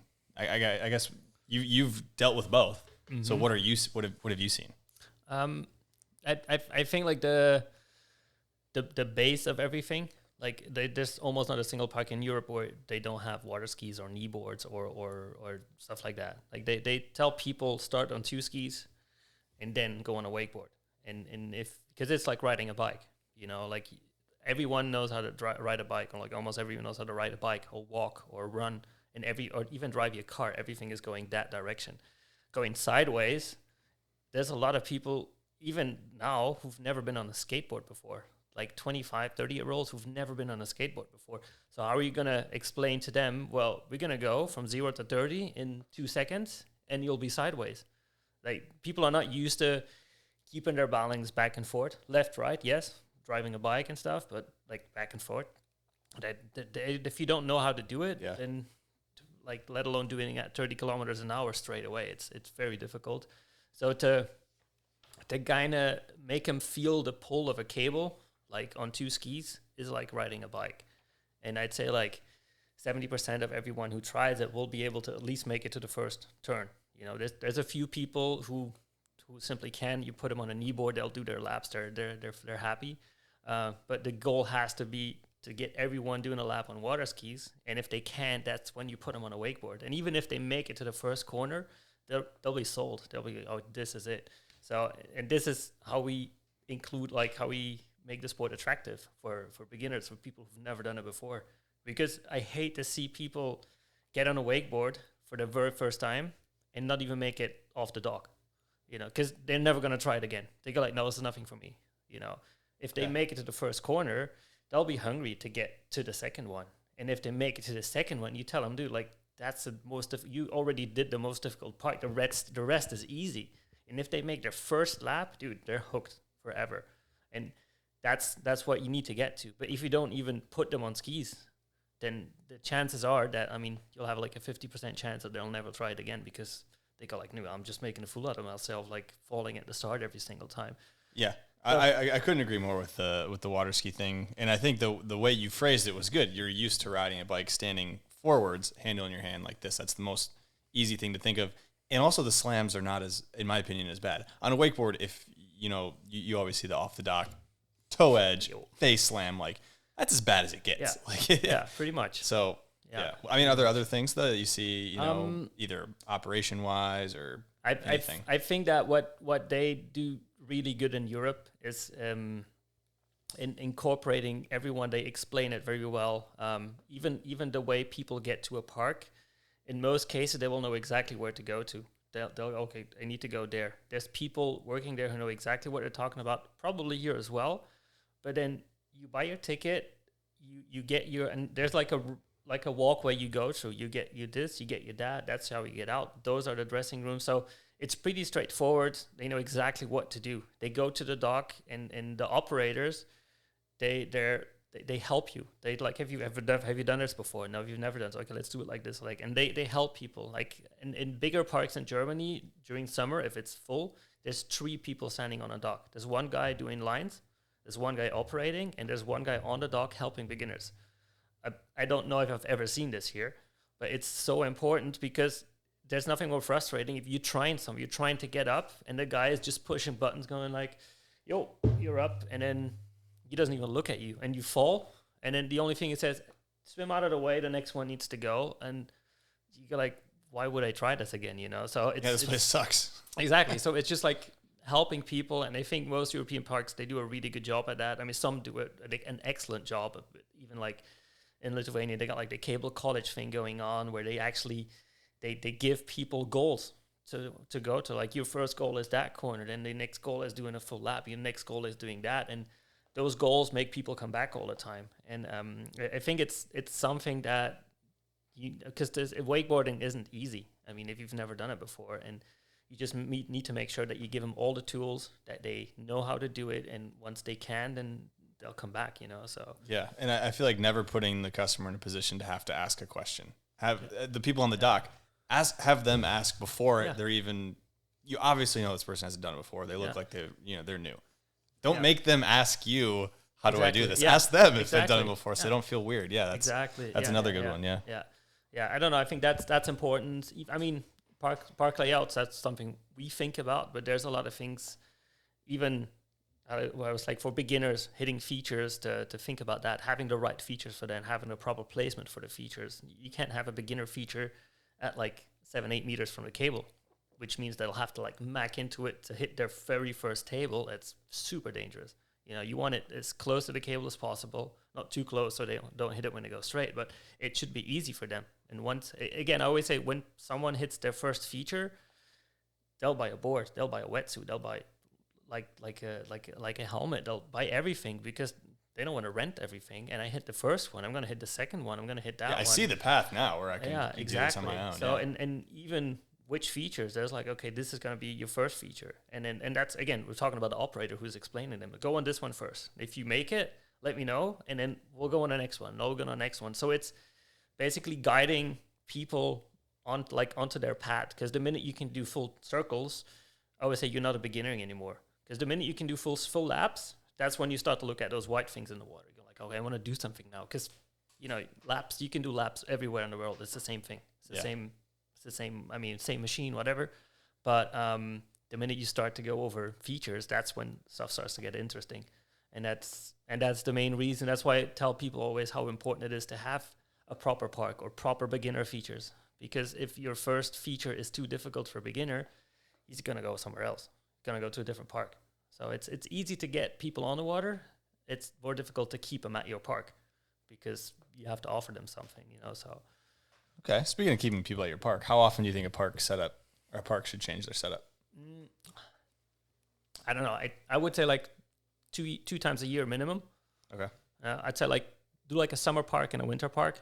Like change a park in, I'd say like June. Like summer holidays in Germany are like always June, July, August. It kind of varies in certain states.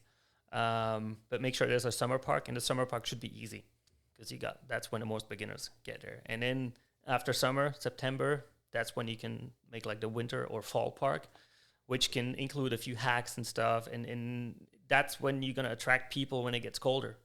Because when it's cold, I'm not going to ride an easy park. I'm going to ride a park where, I saw this hack, I want to go there.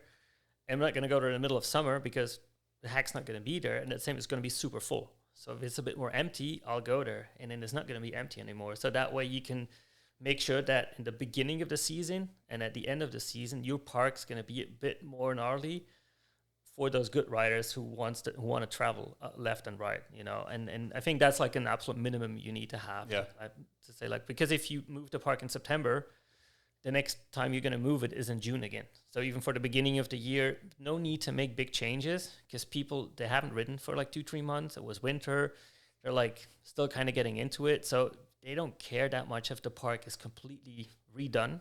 They just want to do their laps. They just want to get into it again, you know. And then at a certain point, then that's when you can go like, hey, maybe you can switch the park again in May or something to get something, and then do it again in June. But it kind of depends on how much employees you have, like who's motivated to do it. Yeah, that's usually what it leans on is Yeah. the people who work there to have the motivation to change the setup. But I mean, riders have the motivation, but they are not the ones that actually get in the water, and which is mostly freezing then to actually build stuff and do this and do that. And it's difficult. That's why we sometimes offer those services. Like, hey, if you want to like redo your park, just let us know. You know, we'll make you a quote. It's not going to be super expensive, but at least you're going to get the job done. everything will be anchored well. Exactly. So it'll be changed. And It'll be you're good to go. But most people go like, no, we got our own employees, but they're not going to do it anyways. Yeah. So nothing happens. So it's No, we'll do it ourselves. We just won't do it. Yeah, exactly. Exactly. Yeah. So yeah, but I mean, we try to help as much as we can, even if it's from behind my computer. If people say like, hey, we want to do hacks, but we're not sure what, I go like, hey, I know your park anyways. I'll send you a few ideas, and then maybe you can do this and that. And I don't ask money for that. I go like, hey, I just want something to happen. Yeah. I just want people to again, give them the tools which they can work with to make their park better, to get more people there, to make more money, I mean, eventually, hopefully you spend more money on features and going like, okay, this actually works, you know. So that's like the main goal. But I'm not like, I don't go like, hey, the minute I take my mouse and start clicking, that's when it starts to cost money. That's not the fact, you know. I mean, I like it too much to be asking money for everything I do. Yeah. You know, so yeah. Wow, that's admirable. We love to hear that. So I got a couple questions just on Unit. First off, you said you give Unit has a 5-year warranty on, you know, is it every rail you guys, or every feature you guys sell is a 5-year warranty? Yeah. What on average would you say a feature lasts? Like, I mean, We got features in the water for over 15 years. Like, I think our very first fun box we built is still floating in the water. It's fine. I think we did like one seam, which we did redo or something. It's even the sheets are like semi see-through. It's like a milky white. It wasn't like the true white ones we had yet. So you can kind of see like see the inside, see the styrofoam and stuff. But it's fine. The feature's fine. I mean, it's been ridden every day, even now. That's 15 years. Like where is this feature at? In Hamm, Okay. in Germany. It's like, I don't know, like 1.5 hours from Cologne. It's a piece of history there. I gotta go hit that. Definitely, yeah. So I mean, that's like one of the oldest features we have in the water. We had some older ones, but we didn't use like UV resistant PE yet. And I think we had the very first kicker we had was at the bricks, but we took that out I think 2 or 3 years ago, because if it's not UV resistant, the material gets really hard, like glass almost, and if you would hit it with Brittle. your hand, Yeah. it would just like shatter. So we were like, no, this has to go out. But I mean, that was 15 or 16 year old or something. So people sometimes ask, like, how long, like when is the surface gone? Like when It's plastic on plastic. That's gonna be going forever, dude. I mean, come on.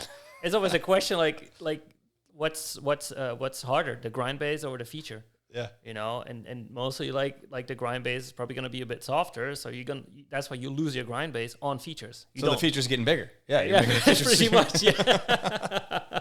Yeah. So I mean, you're not gonna wear off the feature. I mean, that's not gonna happen. So in that case, it's plastic. It's how would I say? It's like all the microplastic. Whatever you see, people throwing plastic balls, whatever, they don't dissolve. They stay where they are. You know, and so in that case, it's not microplastic, obviously, but it's not gonna go anywhere. So yeah, I mean the warranty is if there's an obvious mistake or fault or reason or Defect or whatever, something, then yeah, obviously we'll fix it. But there's, I mean, at the same time, like wear and tear. Even if after 5, 6, 7 years of a feature, if you go like, oh, this kind of broke or this happened or whatever, we're not gonna go like, oh, it's gonna cost a lot of money now. You know, I'd rather go like, hey, just pay my flight or drive over, and I'll just fix it for free, and I'll be on my way. And mostly it's a fix that takes like, I don't know, an hour or something. And again, I don't want to charge people money for that. I want a feature that works in the water, you know, because it's even after 7 years, if the feature's on the side because it's not working anymore, or if it's broken or whatever, that's not advertising for us. So I'd rather fly over or drive over, fix it, anchor it back. Everyone's happy. That's how we do stuff. Yeah. So yeah. So unit, you said that the unit surf pool and the unit features are kind of two separate things now. So I guess when I'm thinking of a business like Unit, you guys are selling features, and that's how you guys stay in business, is by selling new features, right? Wave breakers too, stuff like all sorts of things like that. So that would kind of hinge on the fact that new parks are being built, because it would be tough to sustain. I mean, maybe you could, I guess. You would know better than I whether or not you could sustain just on selling a few features here and there to parks that want to shake up their layout. It's probably a lot better to have a new park get built and say, hey, we need 12 new unit rails. Like, that's a more sustainable model. So how do you, I guess, navigate the ups and the downs? Because in America, we haven't seen a whole lot of new parks get built recently. And I don't know what it's like in the rest of the world, but I feel like it's not crazy maybe right now in terms of a lot of parks getting built. So yeah, compared to the last few years, it's been very calm. Yeah. I mean, if you talk to whether it's Rixon or Wake Parks or Sesitech, they'll tell you that there's stuff coming. There's stuff in the pipeline. They are building new parks. I know there's a new park in China, Japan, Germany. There's new parks coming, but it's not at the same rate as it used to be. So in that case, it's a bit more of a struggle of making sure that we get there early enough, and because even a park in Japan, they go like, no, we don't want features the first year. I was like, okay, well, I mean, if that's what you want, but I mean, it's fine. I'm not pressuring people into something, but it's like a mix, like you say, like you sell to your stock cable parks who want new stuff. Right now, what we're seeing is more of the bigger cable parks are full. Like, they have to start selling features to make room for new ones. We got our marketplace website, so we help people sell features, because we got the contacts for people. Hey, I'm looking for a used feature like this or like that, and I go like, oh, I got someone who wants to sell one, so I help him sell it in order for him to buy a new one. So it's, I always say, like, I'd say like it's 150% of the work for like 100% of what you get from it. So it's a bit more work to do so, but at the same time, I think people see that unit features, when they sell them, they sell pretty easy, because I mean, even after 5 or 6 or 7 years, they're still in good condition. You know, there's nothing wrong with them or whatever. They can sell them for a good amount of money, meaning they don't have to put that much in to buy a new one, and they get a new feature, and they're happy with a new feature. The other park, which is maybe smaller, is happy with a used, cheaper feature. just another feature. Exactly. Yeah. And that's kind of how it works. So it's kind of being creative of, if there's no new parks coming, we need to make sure that the older parks keep changing their Stay setup. fresh, yeah. So basically putting them in touch with other parks who want to buy used features. So it's a lot more work than it used to be. And obviously it's always fun when there's a new park, because that's like one of the coolest things is someone said like, hey, I got a new park. This is the layout. This is the budget. Go nuts, you know, and that's the most fun, because then you can really go like, okay, we build a cable park around 2 or 3 kickers and like 2 or 3 bigger custom signature features, whatever. And then we fill it up with everything else that you would need at a park, and make the setup, make the layout. Most new parks were like, I want you to do anchoring and this and that. So it's a really big project then. And it's fun if we got some of those, but at the same time, any other customer who buys something else is important as the next one. Like if a smaller park gets all of their money together to finally buy that large kicker, there is important for me as a huge park that says we got $300K for a new park. There is important, because for them, what they put together for that kicker is a lot of money. I mean, $300K is a lot of money as well, but that's a new investor. They go to the bank. It's all relative, you know, so they're pretty much the same for me. I just think it's important that that's why I try to support those smaller parks as much as we can, because they go like, we can't afford it, and we're like, just talk to us, we'll make it work. Whether it's maybe we'll just delay a payment, or I'll find a used feature for you or whatever. Like we try to kind of cater to everyone. But same thing for the big ones. Like if the big parks are like, hey, we want to put a lot of money down to have like a perfect park, we can do that. But like a smaller park is like, we don't have that much. What can we do with this? I was like, hey, we'll find a way to get something for you. So just kind of making it work when you can. Trying to do it for everyone. Yeah. So there's a lot of unit rails in the world, but there's also a couple other brands in the space. So I guess what's different from unit versus lean versus shape? What do you guys do that, your competitors, I'm sure, and they know what you guys do too. It's like, what are some of the differences, I guess, to the person who maybe doesn't know what the differences between all these brands are? I think like the fact that we've been doing this for so long, we have the most experience, whether it's in construction wise, whether it's in certain geometries, angles. I've seen a lot of features where I go like, I don't think that works the way it's supposed to. This angle is too steep. This is too flat. This is too this. It's something which mostly the people that actually spend the money, they don't see the difference. But the people who ride it go like, dude, this is like, I get ejected or I can't make it over or whatever. But they only get to put in their, their issues once the feature's bought and in the water. So I think it's important that people talk to the riders on the dock or anywhere else to say like, hey, I'm about to buy something. Where should I buy, or what should I buy? And that's when I get to talk with these people, it's fine. When I get to talk with people who spend money, who sometimes don't really know what they're buying. Might not even ride, yeah. It's difficult, because they just see the numbers. Yeah, but that's more expensive than that is. And I was like, yeah, because of this and this and this and this. So our features are basically built as a HDPE frame, like not a frame, basically like a exoskeleton pretty much. And they're inserted with styrofoam blocks. And those styrofoam blocks are, the bottom of them is cut under a certain angle, which is calculated by hydrostatics, meaning that if a feature which has a super weird geometry, when it floats in the water, it will be perfectly flat.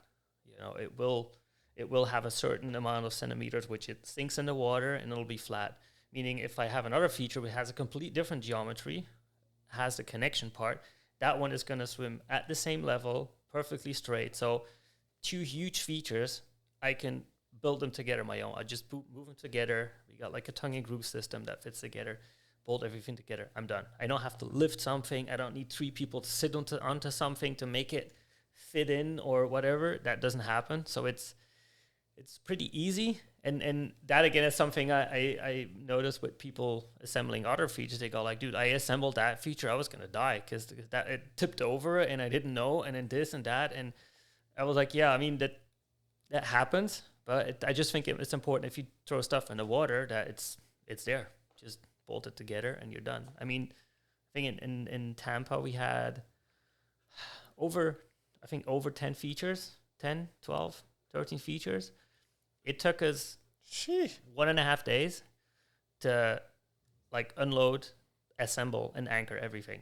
1.5 days, which is nothing. Like assembling all the features, if we would say like, hey, go, I think it would take us, I don't know how long, maybe 2-3 hours to assemble everything, because one person does one feature. We need 3 people doing this and holding and pushing and pulling. No, one person, just move it together, put the bolts in, you're done. So it goes fast. It's safe.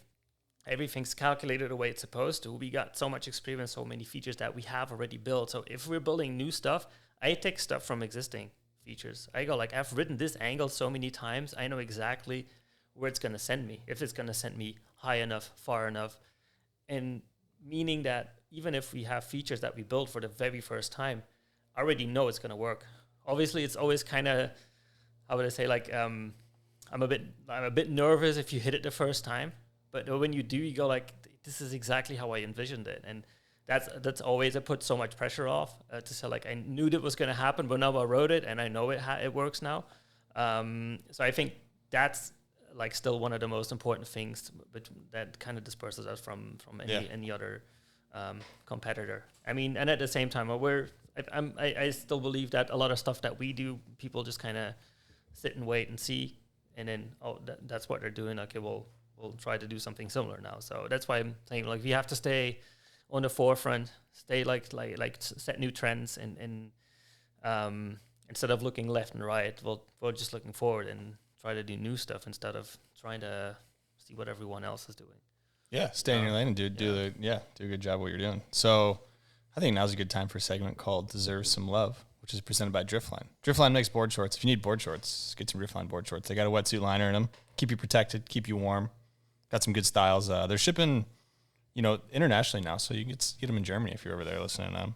Use code GRAB15, get 15% off. Links in the show notes, description, all that stuff.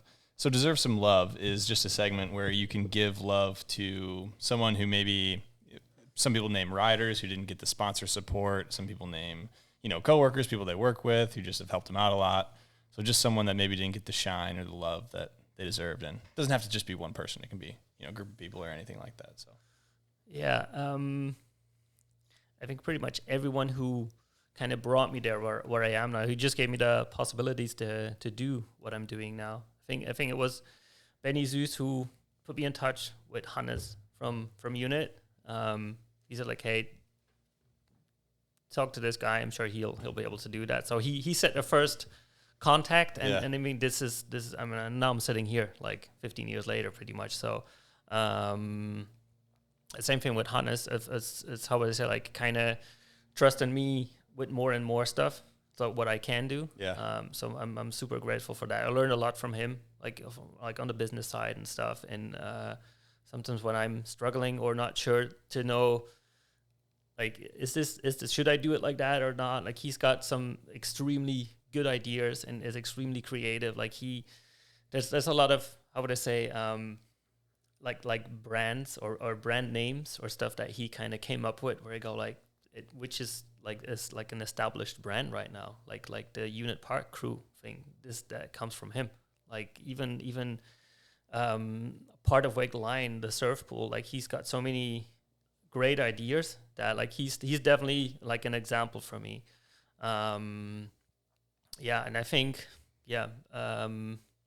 my girlfriend, obviously, because she knows that what I do, that I like it, like I love what I do, and she tries to keep my back, she has my back as much as possible. So she has a full-time job. She takes care of the house and the dog and stuff, and I think we're a really good team. So it works when she lets me do my thing, because she knows this is what I want to. She knows I would be miserable if I would need to do a different job, and she doesn't want a guy like that in the house. Physical ed teacher or whatever. Yeah, exactly. So I don't think she wants to be in the same house with someone that miserable then. So in that case, she gives me enough space to do what I want to do.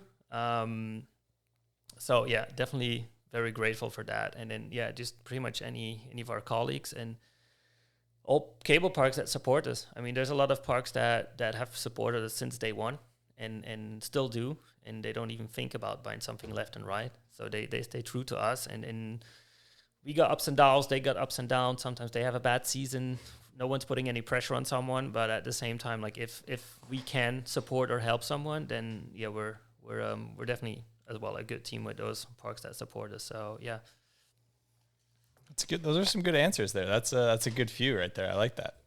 So I'm curious, when we got back into features here a little bit, when parks, you're talking about the Cove here, which ordered a bunch of rails, and they got a few custom rails, right? Yeah, they got one custom rail and they got one signature rail. Like, it's a remodel of a signature rail.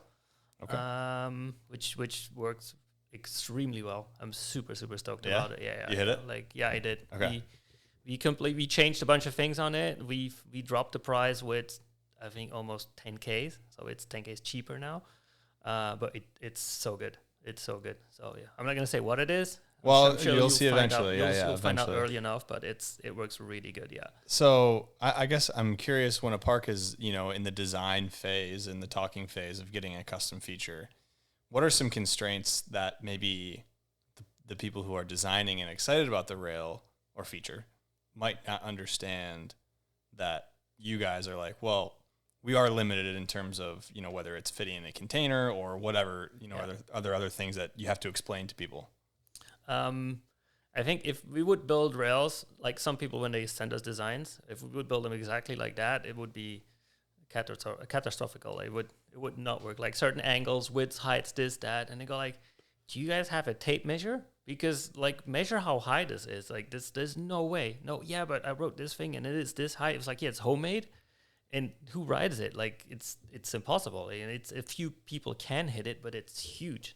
So you always kind of have to slam the brakes. And I'm so like, okay, I got the idea. That's all I need. I need their idea. Like I need like I want a rail to rail. I want a bank. I want this. I want that. And then I call like, okay, why do you want the rails to be? How much do you want this? How much do you want that? Those are the things. And then at the same time, it's budget because they're like, oh, we want this, but this is our budget. And they go, yeah, well, that's not going to work. So we try to do as good as we want because I don't want to build a rail where in the end I go like, well, it should have been like another 50% bigger for it to be really good, but they didn't have the budget, so it's a lot smaller now. I don't like doing that because it's, I mean, in the end, our name's going to be on it as well. I'm not going to hide behind, yeah, but the customer wanted it like that. I don't want to hide behind that. So I want to make sure that it's something that we're proud on as well. And then basically, yeah, like the main idea comes from them, but then I go like, okay, let's add this, let's add that, let's add that. And with team riders, it's the same thing. You kind of give it your own vibe. It's like, maybe we should do a creeper there. Maybe we could split it there. So if I turn it around, it's a complete different rail. And that's when they go like, holy crap, yeah, that's it. It just got so much better with just a single cut we did. And I think that's the process I like so much. With they have like a starter idea. Sometimes we end up with something completely different, but they love it even more. They go like, we never thought about that. So, and that's again like I don't know what goes on in my head then, but it just starts rolling, and I go like, let's do this, let's do that, let's do that. Oh my god, I just had a different idea. Give me 1 second. I need to draw something because sometimes I forget different ideas when I just see a shape or a geometry. You go like, wait a minute, what if I did this and this? And then I just draw it up real quick as a sketch, put it aside for some other time, and then we keep going on that. But it's, how would I say, they give us the idea, we give them the dimensions, and that's it. And otherwise, I mean... Some back and forth, figuring it out. We're limited with transports, obviously. Yeah. You know, like with container heights and stuff like that. We try to make our pieces relatively big. Not too big, obviously, but I don't want, like, the more seams, the more connections you have, the more, how would I say, like issues you could have. We never really have any issues there, but, like, if I have 2 meter pieces that I have to, it's like a big puzzle. Yeah. And you might feel every 2 meter connection, which would be really shit, because then if you would like a 10 meter rail, which with 5 connections, it could be kind of cool for one rail, but yeah, maybe not. Yeah, I mean, if the connection is not exactly, you don't want that on a new feature, obviously, except if it has stairs. But yeah, you don't want that. Okay, let's. You still ride these days? Do you still ride boat or just cable now? I ride boat. Yeah, I try to ride as much as I can, but it's tough, especially. What are we talking? What are we talking? What are we talking? How much you riding? I would say I've ridden a lot since I was here, though. I've had 2 boat sets since I was here. I think 5 cable sets since I was here. Wow. And I'm here for like 6 days or something. So that's more good. sets than days you are here. That's more than most pro wakeboarders these days. Yeah, I mean, yeah, but I try to ride as much as I can. I live in Langenfeld, literally like 300 feet from the cable. Oh, you live that close to Yeah. Okay. But I don't, I mean, and the funny thing is, if you live right next door, it's funny, I don't ride there that often. I try to, but it's like it's too easy. And I'm always traveling to a different cable park to do this and that. So I don't know. I would say like I would ride cable like 1-2 times a week, and boat, if it works, every weekend. But I mean, again, like I've ridden boat 2 sets back home, 2 sets here. So which is not much, but I just see that if I ride less, I'm happy with less as well. Like I don't have to do the craziest tricks. I'm just happy to carve around and do some tricks and just kind of feel good on my board again. Because I always say, like, if it's your 4th set back, then you're not gonna expect. You're not doing anything special. It's not gonna be like the last set last year, you know. So it's fine, but it's and with cable, I just like riding so many different parks because it's different rails, different feelings. Yeah, it's always new. Pull. So yeah, I try to ride as much as I can. I think that's something I have to. It's like what you said at the beginning, or even before the pod. I don't remember when you said like it kind of has to be legit. I think it would be. I wouldn't be as credible if I wouldn't be riding that much. If it would, no, I don't wakeboard, but I anchor features. I build them together. I design them. How are you supposed to know what you're talking about? But I don't ride. That would be super weird. So so it has to kind of stay legit that way. Yeah. So what's your setup? We'll do boat and cable. What are you riding on? I ride for Liquid Force, like in Germany. I'm actually in Belgium and Holland. I'm the Liquid Force rep. So I was gonna ask, you still kind of deal boards there? Or I do. Like for Belgium and Holland, yeah. So I ride on Illusion 47 with hook bindings on a cable, and on the boat I got an RDX 138 with towel bindings. Yeah. Okay. Oh, different bindings. Yeah. Okay. I mean, I guess you're not gonna put the hooks on. I mean, I the don't boat, know. but. I got a 4D bindings on the Illusion. I think like 4D bindings make you like allow you to ride the board a bit bigger. I mean, 147 is not necessarily bigger, but like the cable boards are a bit heavier than the boat boards. So I think it's good to have the extra leverage with those 4Ds. And on the boat, the towels are just they're super stable, but they're super flexible at the same time. And just to poke out grabs and stuff, I think it's a bit more fun. What stance angle you rocking with? Do you know? I like it. Kind of eyeball it. 12-12. And I think on my cable board, I'm like one insert out. And sorry, on my boat board, I'm one insert out. And on my cable board, I'm, how would I put it, wider than your average Joe, pretty much. My stance is like my age. So, got the old school stance, okay. Yeah, I mean, I'm not super wide. Yeah. But people who test my board go like, oh, can I try your board? Sure. They go like, dude, what is this? Like, you can fit a truck behind those. I was like, yeah, this is how I ride. Call it the pizza box stance. You can put a whole pizza box in between it. I don't know. I feel that I've tried I said I have to try the skinny stance, otherwise I can't hate about it. And I tried it, and it just felt weird. I just felt kind of like I couldn't like pop anymore because you have so much more leverage when you lean over on your tail and stuff. And even do presses, like I was scared to like lean into it because it might be too much. Tipping over, yeah. So I'd like to feel my board a bit more. That's why. And the minute I slammed them back out, it felt straight like home. So I was like, yeah, that's everybody's got a stance, and you just roll with what you like. Yeah. There's nothing. I mean, we got Gavin. Gavin looks like he's got a little bit wider of a stance these days. Yeah, so you know, I think. And Simon Petty's, you know, he's out there. Yeah, so even we'll come back. I think even Joe Battleday, he's not all the way in. Oh, he's I was like, there. Why can he do those presses and those back flips? He can't do that with a skinny stance. So that's what I've been trying to slowly talk to certain people. So like, maybe you should try. Just mess around with it. Just mess around with it. You don't have to be married to a stance. Yeah, exactly. You know? Yeah. That's half the fun. It's changing it up sometimes. So, I got a question. Did you ever work for the Air and Style snowboard contest? I did. I was in Beijing one year. That was pretty fun. That was like Hannes. He used to work a lot for them, like organizing those contests, because Unit started as a snowboarding rail feature company. Yeah. So he was pretty big into that and helped organizing the contest and did a lot of the riders management, etc. And then he always took someone with him. Like he always had like, now you can come. And at a certain point I could come with him to help out. And I was basically on top of the starting tower, just telling people when they could go or couldn't go, like in contact with the live stream, like, okay, that guy, wait, okay, judges are ready, now he can go. So basically standing on top of there and then seeing people drop in. So that was pretty exciting. I've never been to China, and then you're in China, you're in the bird's nest, you're on top of this huge thing, and you got like the best snowboarders in the world dropping in. So that was pretty. That's a wild event. Pretty amazing. Did you ever take any taxi cabs there? With anybody? Maybe tourist time's agent. Oh, did. Yeah. Okay. Now I know where this is coming from. Yeah, I did.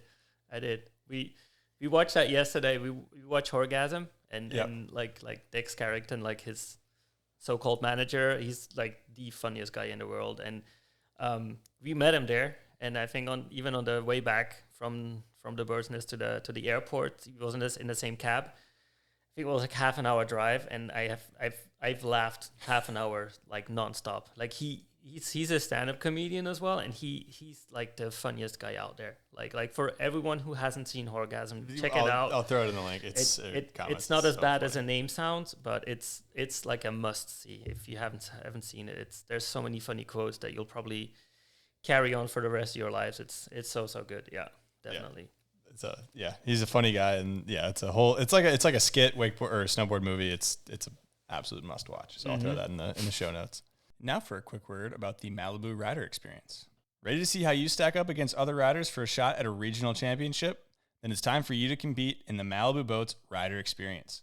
Featuring all WWA divisions for wakeboard, wake skate, foil, and wake surf, join us in Florida, Illinois, and Colorado and find your truth on the water. Visit thewwa.com/rider experience to learn more and get signed up today. So I kind of want to talk the progression of wakeboarding and the future, I guess. And this isn't necessarily a question, maybe a discussion, but like we were talking before the podcast, kind of where we see wakeboarding going in terms of, I don't know, contests, riding, features, parks, like all that stuff. Is there anything on your mind that you've been noticing? Because you've been in it since, from when boat riding was huge, and then you've kind of seen the transition into park riding in terms of, events and getting unit rails or pre-manufactured rails, and kind of the legitimacy of park riding continue to increase. I guess, is there anything that, like, what do you see in the next 5 years, 10 years, the future of wakeboarding? I think that's a tough one, because if you would have asked me 5 years ago, I wouldn't know. And if you would show me what would happen in 5 years, I would go like, what, really? That's no way. And same thing 10 years ago or 15 years ago. So even in boat riding, you think like, oh, we've seen it all. I mean, they're not going to do like triple flips off the wake. Maybe they will. I don't know. They're not going to do 1260s off the wake or whatever. But maybe they will. Maybe it'll be stock tricks at a certain point. I think with cable riding, it's a lot more difficult, because I think that at a certain point, the types of tricks are going to be depending on what rails are at the park. Because obviously on kickers, I mean, what the Stuckies are doing now is already next level. But on rails, you can see it's, how would I say, they're creative, but you can see the other riders are creative as well. So the difference on rail tricks is starting to narrow down. And then that's why I think that contests are so interesting when they do hacks. Because, I mean, when's the last contest you saw? I'm not talking about our WWF, but the last cable contest you saw with a non-hacked setup. Like, that doesn't exist anymore. Nobody does that. Like, there will be a hack, even if it's just a small hack, but they say, oh, it's a contest, we got to change the park. And that direction is, in my opinion, one of the best things that happened to wakeboarding, because it makes it more interesting for everyone. Like LAO, we set up the setup Thursday evening, Friday, 1 day of practice for everyone. No advantages for anyone. I love that, yeah. And I think that kind of divides like the good riders from the pro riders. So like a pro rider has been around longer, has got more experience, and will adapt faster to a new setup than any other young kid who's really good probably at his cable, then gets to a new cable, and then has to adapt to the cable pull, where like the distance from the cable, from the features, a bunch of things, and then the whole setup gets hacked. And then there's freaking wave breakers blocking everything, and he will take a lot longer to get used to this than someone else who goes like, I'll just do 5 laps. All right, I got it. Now I'm going to test my run. And I think that's kind of what's important. So because there is a different level in riders, and those up and coming riders will seep through the more experience they have. And I think that's important. Like, and I hope that's the way stuff is going to go, that people are going to progress the setups to progress the riding. Because if you keep the setup the way it is, the riding might progress. I think if you kept the LAO setup for a week and let everyone session it, we'd see some sick stuff. Yeah. But after a week, we'd go like, well, okay, I'm not saying everyone did every trick, but we'll start to like hit a ceiling at some point. And if you would leave it, if you would do the same setup next year, the exact same thing, you wouldn't see that many other tricks, because people wouldn't have ridden it for a year and then contest against the same stuff. I mean, and that's exactly what I mean. Like, you have to constantly evolve features, setups to help evolve the sport. I think on boat, you just need to make the wake bigger. That's all you need to do, so they can get more airtime and do bigger tricks. I think on cable, there's a lot more that comes to it. And I hope, I mean, I know that most parks understand it, and when they do want to do a contest, they mostly hit us up. What can we do? What should we do? How can you guys support us? Like, we support a bunch of events. We don't give them money. We just take care of the setup. We go like, hey, we'll create the setup. We'll make the hacks. And then you guys are good to go, so we'll know that everything works.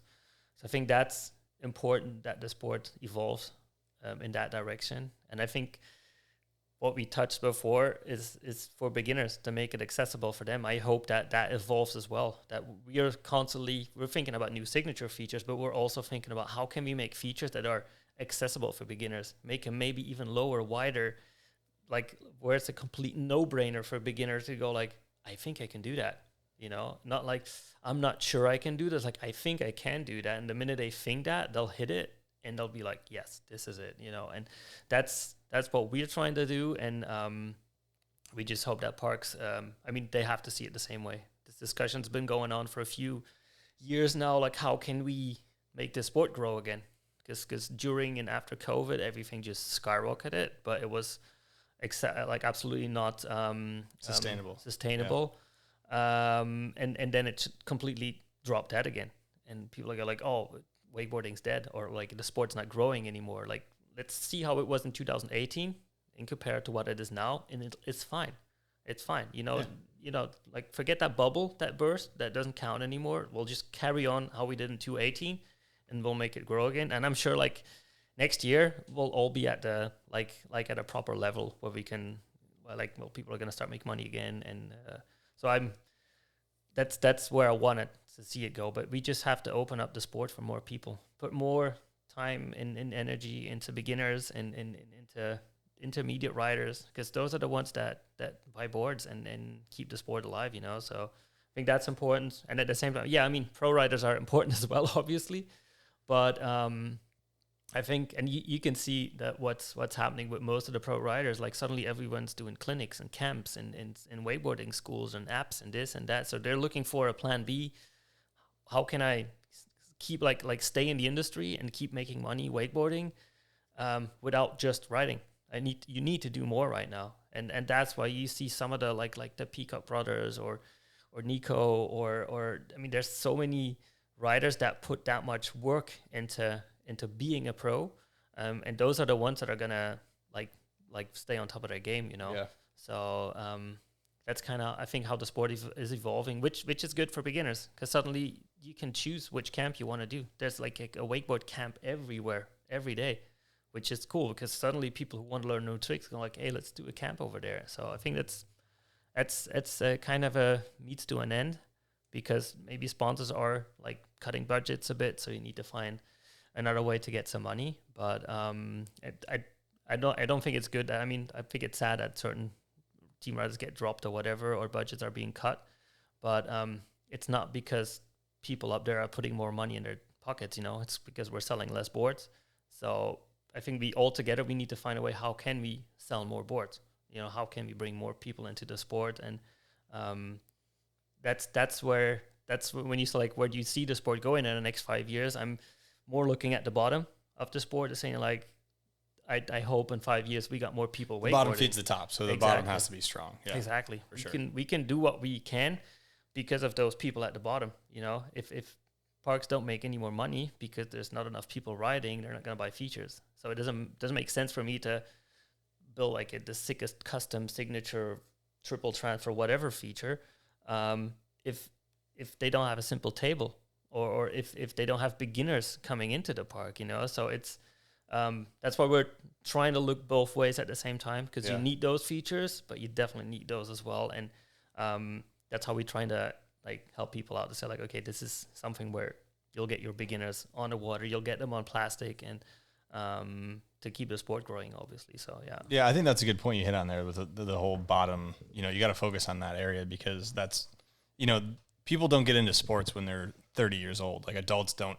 They're not going to pick up wakeboarding and become fully into it. Some of them will. Yeah. You got to get them in as a kid and as a beginner when they're young, and then it's a lifelong thing that you hope that they're into for the rest of their life. So yeah, it's important for everybody obviously to focus on that. I want to talk events a little bit. So you help out with events. You obviously helped out with LAO doing the setup there, which I thought you touched on it there briefly, but I think it was cool how the setup was built specifically for that contest. So obviously you can go a little bit gnarlier because it's pro rider, so you can do kind of whatever you want. The liability isn't a big issue. And then they only have a certain amount of time to ride it. So they're on a more even playing field. Obviously some riders ride at that park regularly, so they get the pull of the cable a little bit better and all that stuff. But for the most part, they're all really good riders, so they have the same amount of time on a feature or on a setup. What are some other events you've helped set up for, and I guess some of the intricacies of that? Because like you said, with LAO, you guys do it the night before, and that's a whole thing, obviously designing the setup too beforehand. But like, what are other events that you've helped out with in the cable scene? We did plastic playgrounds for a few years, which was like amazing as well, because it's the exact same thing. It's a huge park with tons of features, and the big difference with Langenfeld is plastic playgrounds is a full lap.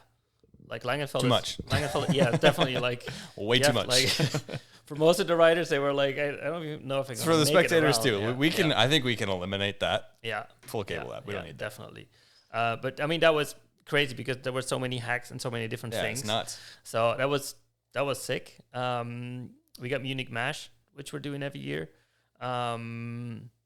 Which is, I mean, Munich Mash is just cool because of the venue. Like I don't think there's a single cable contest in the world right now where there's such a big audience as Munich Mash. You can ask anyone who rides in the contest, they can't compare it to, like, especially like the most young kids. They go like, no, I've never ridden in a contest where there's that many people. There's like thousands of people like sitting everywhere, commentating music, like the atmosphere there is, it's nuts. Like it's the closest thing to Wait the Line in my opinion, because there's such a vibe. It's crazy. If you watch the live stream, it's cool. The live stream is always really well done. Yeah. But if you're there on site, dude, it's nuts. Like goosebumps for sure. So we did that. We do a lot of like setups. Like we helped out with the setup at 313. We weren't there like on site, but we basically sent them ideas for hacks and this and that. I think we had another cable in Lithuania which we helped out with hacks. What else did we do? I do want to talk about Munich Mash for a second. Yeah. So who handles who gets invited? That's a few people. So we got the people at MASH themselves because they're like, hey, the event organizers these guys, themselves. Red Bull's a big sponsor, so obviously they have a big put in there. They ask us for a list. Like I got a few people I ask to say like, hey, I got Andy Cope, for instance, which is one of the main guys who helps decide. But we have a list, because if you ask someone to say like, hey, we're the top 12 riders in the world, in my opinion, it's impossible to get a top 12. I can get my top 12 and someone else's top 12 and someone else's top 12. But if you ask me a top 20, a lot easier, because from 12 to 20, there's like so many riders where you go like, if him, why not him? Or if him, why not him? So we try to kind of see who did good the year before. So that's a no-brainer. Like those guys get invited again. Who's been doing good the past season? Because I mean, and then it's especially like who's doing good this year. Like at LAO, we had our eyes open for like who's on top of it, right? It's this first contest of the year, like who kills it straight out the gates, and that was important for us to say like, hey, Munich Mash is later on the year this year, so we had some more time to think about, okay, who's going to be invited, like who does Red Bull wants to be, who does Mash wants to be there. To say like how many spaces do we have left to fill out. So at LA Open, I think we had 3 spaces left, if I'm not mistaken. And then after LA Open, I was on the water then, but then the guys got their invites after LA Open. So now we're like a full group of riders. But it's every year again, it's super difficult, because I remember I think it was a year that Trent dropped his edit. Nobody really knew him. And he dropped his edit after MASH invites were sent out. And then he dropped his edit and was like, wow. But I was like, well, I mean, it's an edit, so I don't know how many tries he needed for every trick. I don't know if he's as good as he is in that video, because Mash, I mean, it's the same thing. You get to the setup and you got a bit of practice, and then contest, you're on, So I don't know how fast he can adapt because he's still young and this and that. And then I saw him ride at LAO, and I was like, oh my God. That was probably his first three-peat, right? Yeah. Yeah.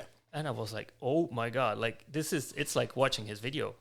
I was like, damn, kid's got like shit. Like we could have gotten him on Mash, but it was too late because I was like, well, everyone's invited. So next you can't year, boot somebody you already invited. Yeah. So next year, yeah. But and it's tough because I mean sometimes you go like, why him and not him? And basically, well, that guy, I don't see him anymore. I don't even know if he rides still. Like suddenly he completely disappears from the wakeboarding platform, and then you go like, well, nothing's happening anymore. So who's the next kid coming up? Like who's the young gun who deserves it to get on there?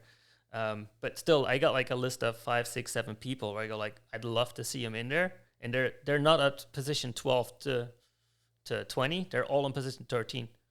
Because they're all at the same level. Yeah. And the question is, why him and not him? And that's the thing. Like, we're not the only ones deciding. So there's a bunch of people who pitch in.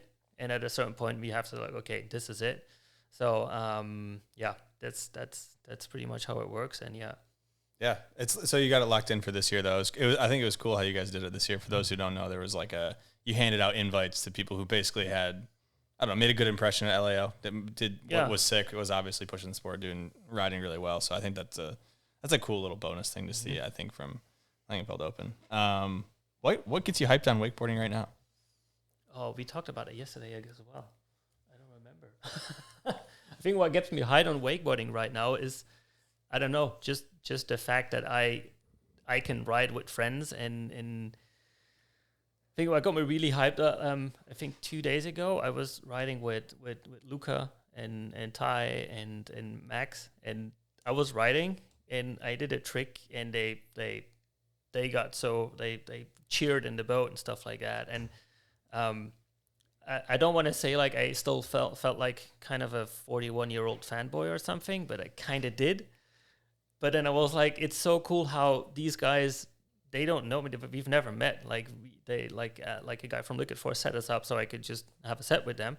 But it got me hyped to see that doesn't matter which level you are, they're so much better than I am, but they still get you stoked to ride. And I think that gets me hyped if I see that from myself or any other kid that rides with their idols or whoever.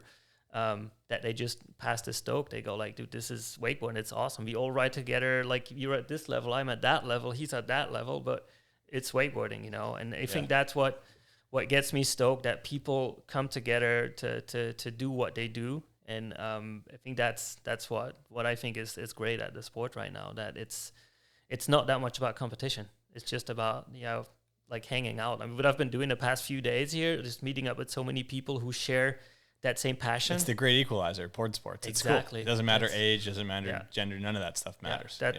And that's exactly, I mean, that's what gets me stoked now. That's what's going to get me stoked in the next 5 or 10 years, even longer, hopefully. Because I always say it like that. There's always new kids coming and new kids having new idols, and new idols who hopefully are standing with both feet on the ground and are like leveled with them and know how important these kids are, because those kids might buy your board or might buy this. So it's important that you do it for what you like, for what you love it, and not just for contests or money or whatever, because there's not that much money in there's not enough to do it for money. So Oh, love that. I got one more before we wrap this up here. So when are we getting the Grab Matters Unit collab feature? I'm still waiting for your design. Well, my design's a kicker, because I'm talking royalties, baby. I'm seeing the dollar signs add up. Every park needs kickers. Yeah, no, every park has kickers. That's the problem. Every park needs the Grab Matters. Okay, so what's so special about the it's got Grab my logo. Matters? It's got my logo on. That's it. Of course. Yeah, but come on, like. I mean, we can workshop this if you want to workshop this. We can turn this into something real. I'm down. Yeah, we're always looking for new designs, for new people who are stoked, and again, like I'm always trying to give back to people who put that much into the sport. So I think in the next few months, years, we're looking into doing collabs with different riders, with different groups, with film crews, with. And I guess that's kind of what I was trying to lead into talking about. Yeah. So like you have currently like a pro team, I guess, could you say? Like a signature team. Signature team. Yeah. So I guess, what's like the future of that? Like for riders who, I don't know. I mean, obviously, like you think of the Stuckies, you think of Space Mob, you think of all these kind of groups, and in Lemonade Normal, like you think of all these groups that are influential riders. So like, what's the path, I guess, for some of them to be like, hey, I'm looking at maybe making a feature. Like, what's that look like in terms of partnering with Unit to do that? It's something like I don't want to have like 30, 40, 50 team riders. It's not realistic. It's not legit. It's like people are gonna go, you ride for a Unit? No, why not? Everyone rides for it. Like, so it'll be weird. So I don't want that because on one side I don't want people to be married with us and say like this is it forever. I want to go like, hey, we can do something together. We'll do a collab, and we'll make like a 2-year thing. And after 2 years, if it worked out, if it was good, if you got new ideas, we'll just do it again. If not, then hey, no hard feelings. You go your way, we'll go our way, no problem. That will open a door for more people. We can, how would I say, like give something back. Like there's so many people who have ideas. I'm not saying that every random kid can come up to me and say like, I got an idea. I'm just saying like if we can collab with influential people, I mean, and it's the influencer time these days now, that if you can do something together with someone where I go like, I think you deserve to have your name on something, like whether it's, I don't know, like you just said, Lemonade Normal or any other crew, like Zupac or whoever who puts a lot of stuff into wakeboarding, to give him an opportunity to make some money off of it. And we'll sell a new rail. They'll make some money off of it. They'll be partially like, it's important that they market the rail, that they market the idea as well. Find parks. Say, hey, exactly. We need a new rail. Buy this one. The more they sell, the more money they can make on it, and the more rails we can have on the water. And I think like the lifespan of a rail right now is, I'd say like between 1 and 2 years, depending on how many we sell of them. But I think after 2 years, there's a lot of people that are like, well, no, I've ridden that rail. What's new? What's the new thing? I don't want that old one. I want something different. And I think having collabs and not being so attached to say like we can do something with these 8 or 10 riders, it's gonna make it bigger.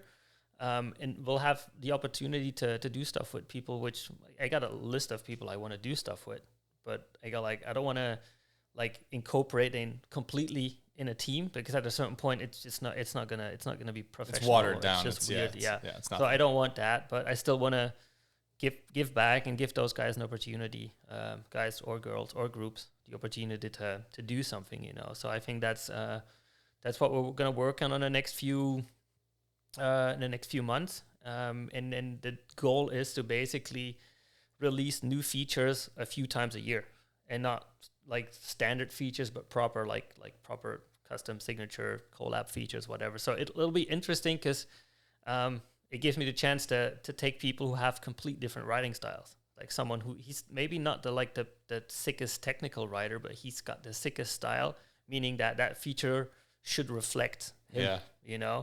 If it's I don't know, like Trent, for instance, is not going to be a flat bar. It's going to be something a lot different, and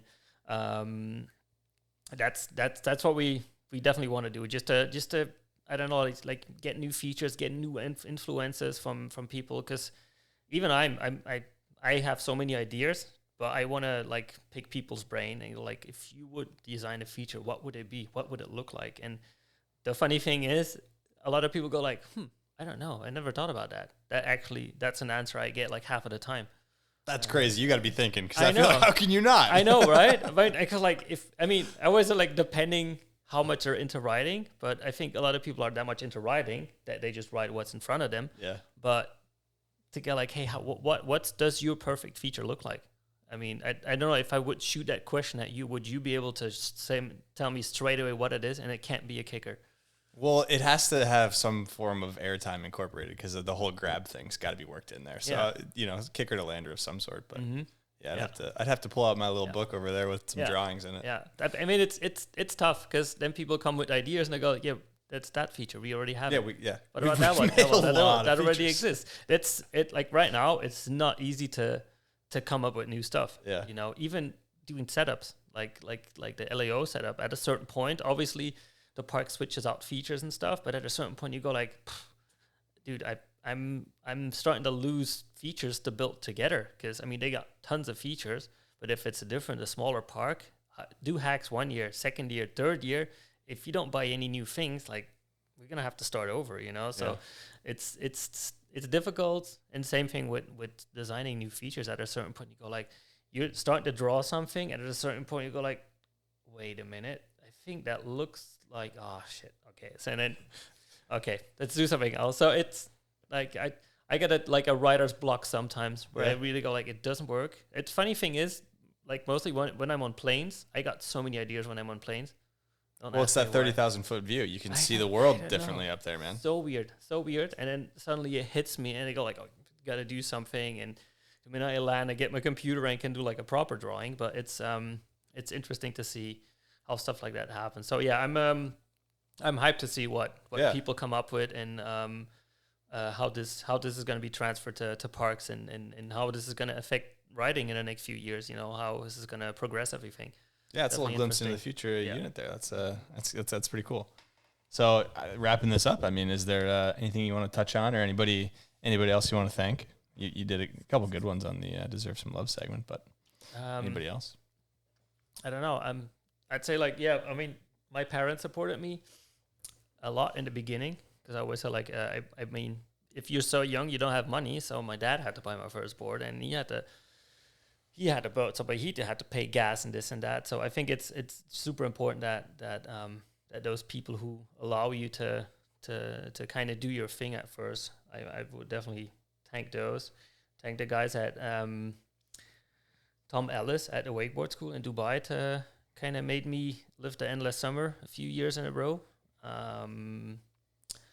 The guys at Aktivboot from Germany, like at Frankfurt, who kind of took me in, although I couldn't speak German. So that was pretty good. And then basically everyone at Langenfeld and Liquid Forest to constantly support me, because I mean I'm not like the team athlete, probably more like an ambassador, but I just think it's cool because those guys have been supporting me for so long. So I definitely want to give them a big thank you to Benny and Carsten and Flo and Hannes, because I'm stoked they got me into this. They introduced me to the whole Liquid Force group over at Encinitas that I've been talking a lot with Jimmy and with Don, and it's been super fun working with those guys as well. So it's I mean, those are all the people that help me to live my dream right now, and I couldn't be more thankful for them. Love it. Yeah, those are some good names there. Love that. Well, thank you for coming on. It means a lot. I was very excited that we could line this one up coming over from Germany. Thanks everyone for tuning in. Make sure to like, comment, subscribe. If you guys are interested in rating the podcast 5 stars on Spotify or Apple, that means a lot too. But thanks everyone for tuning in. See you guys next time.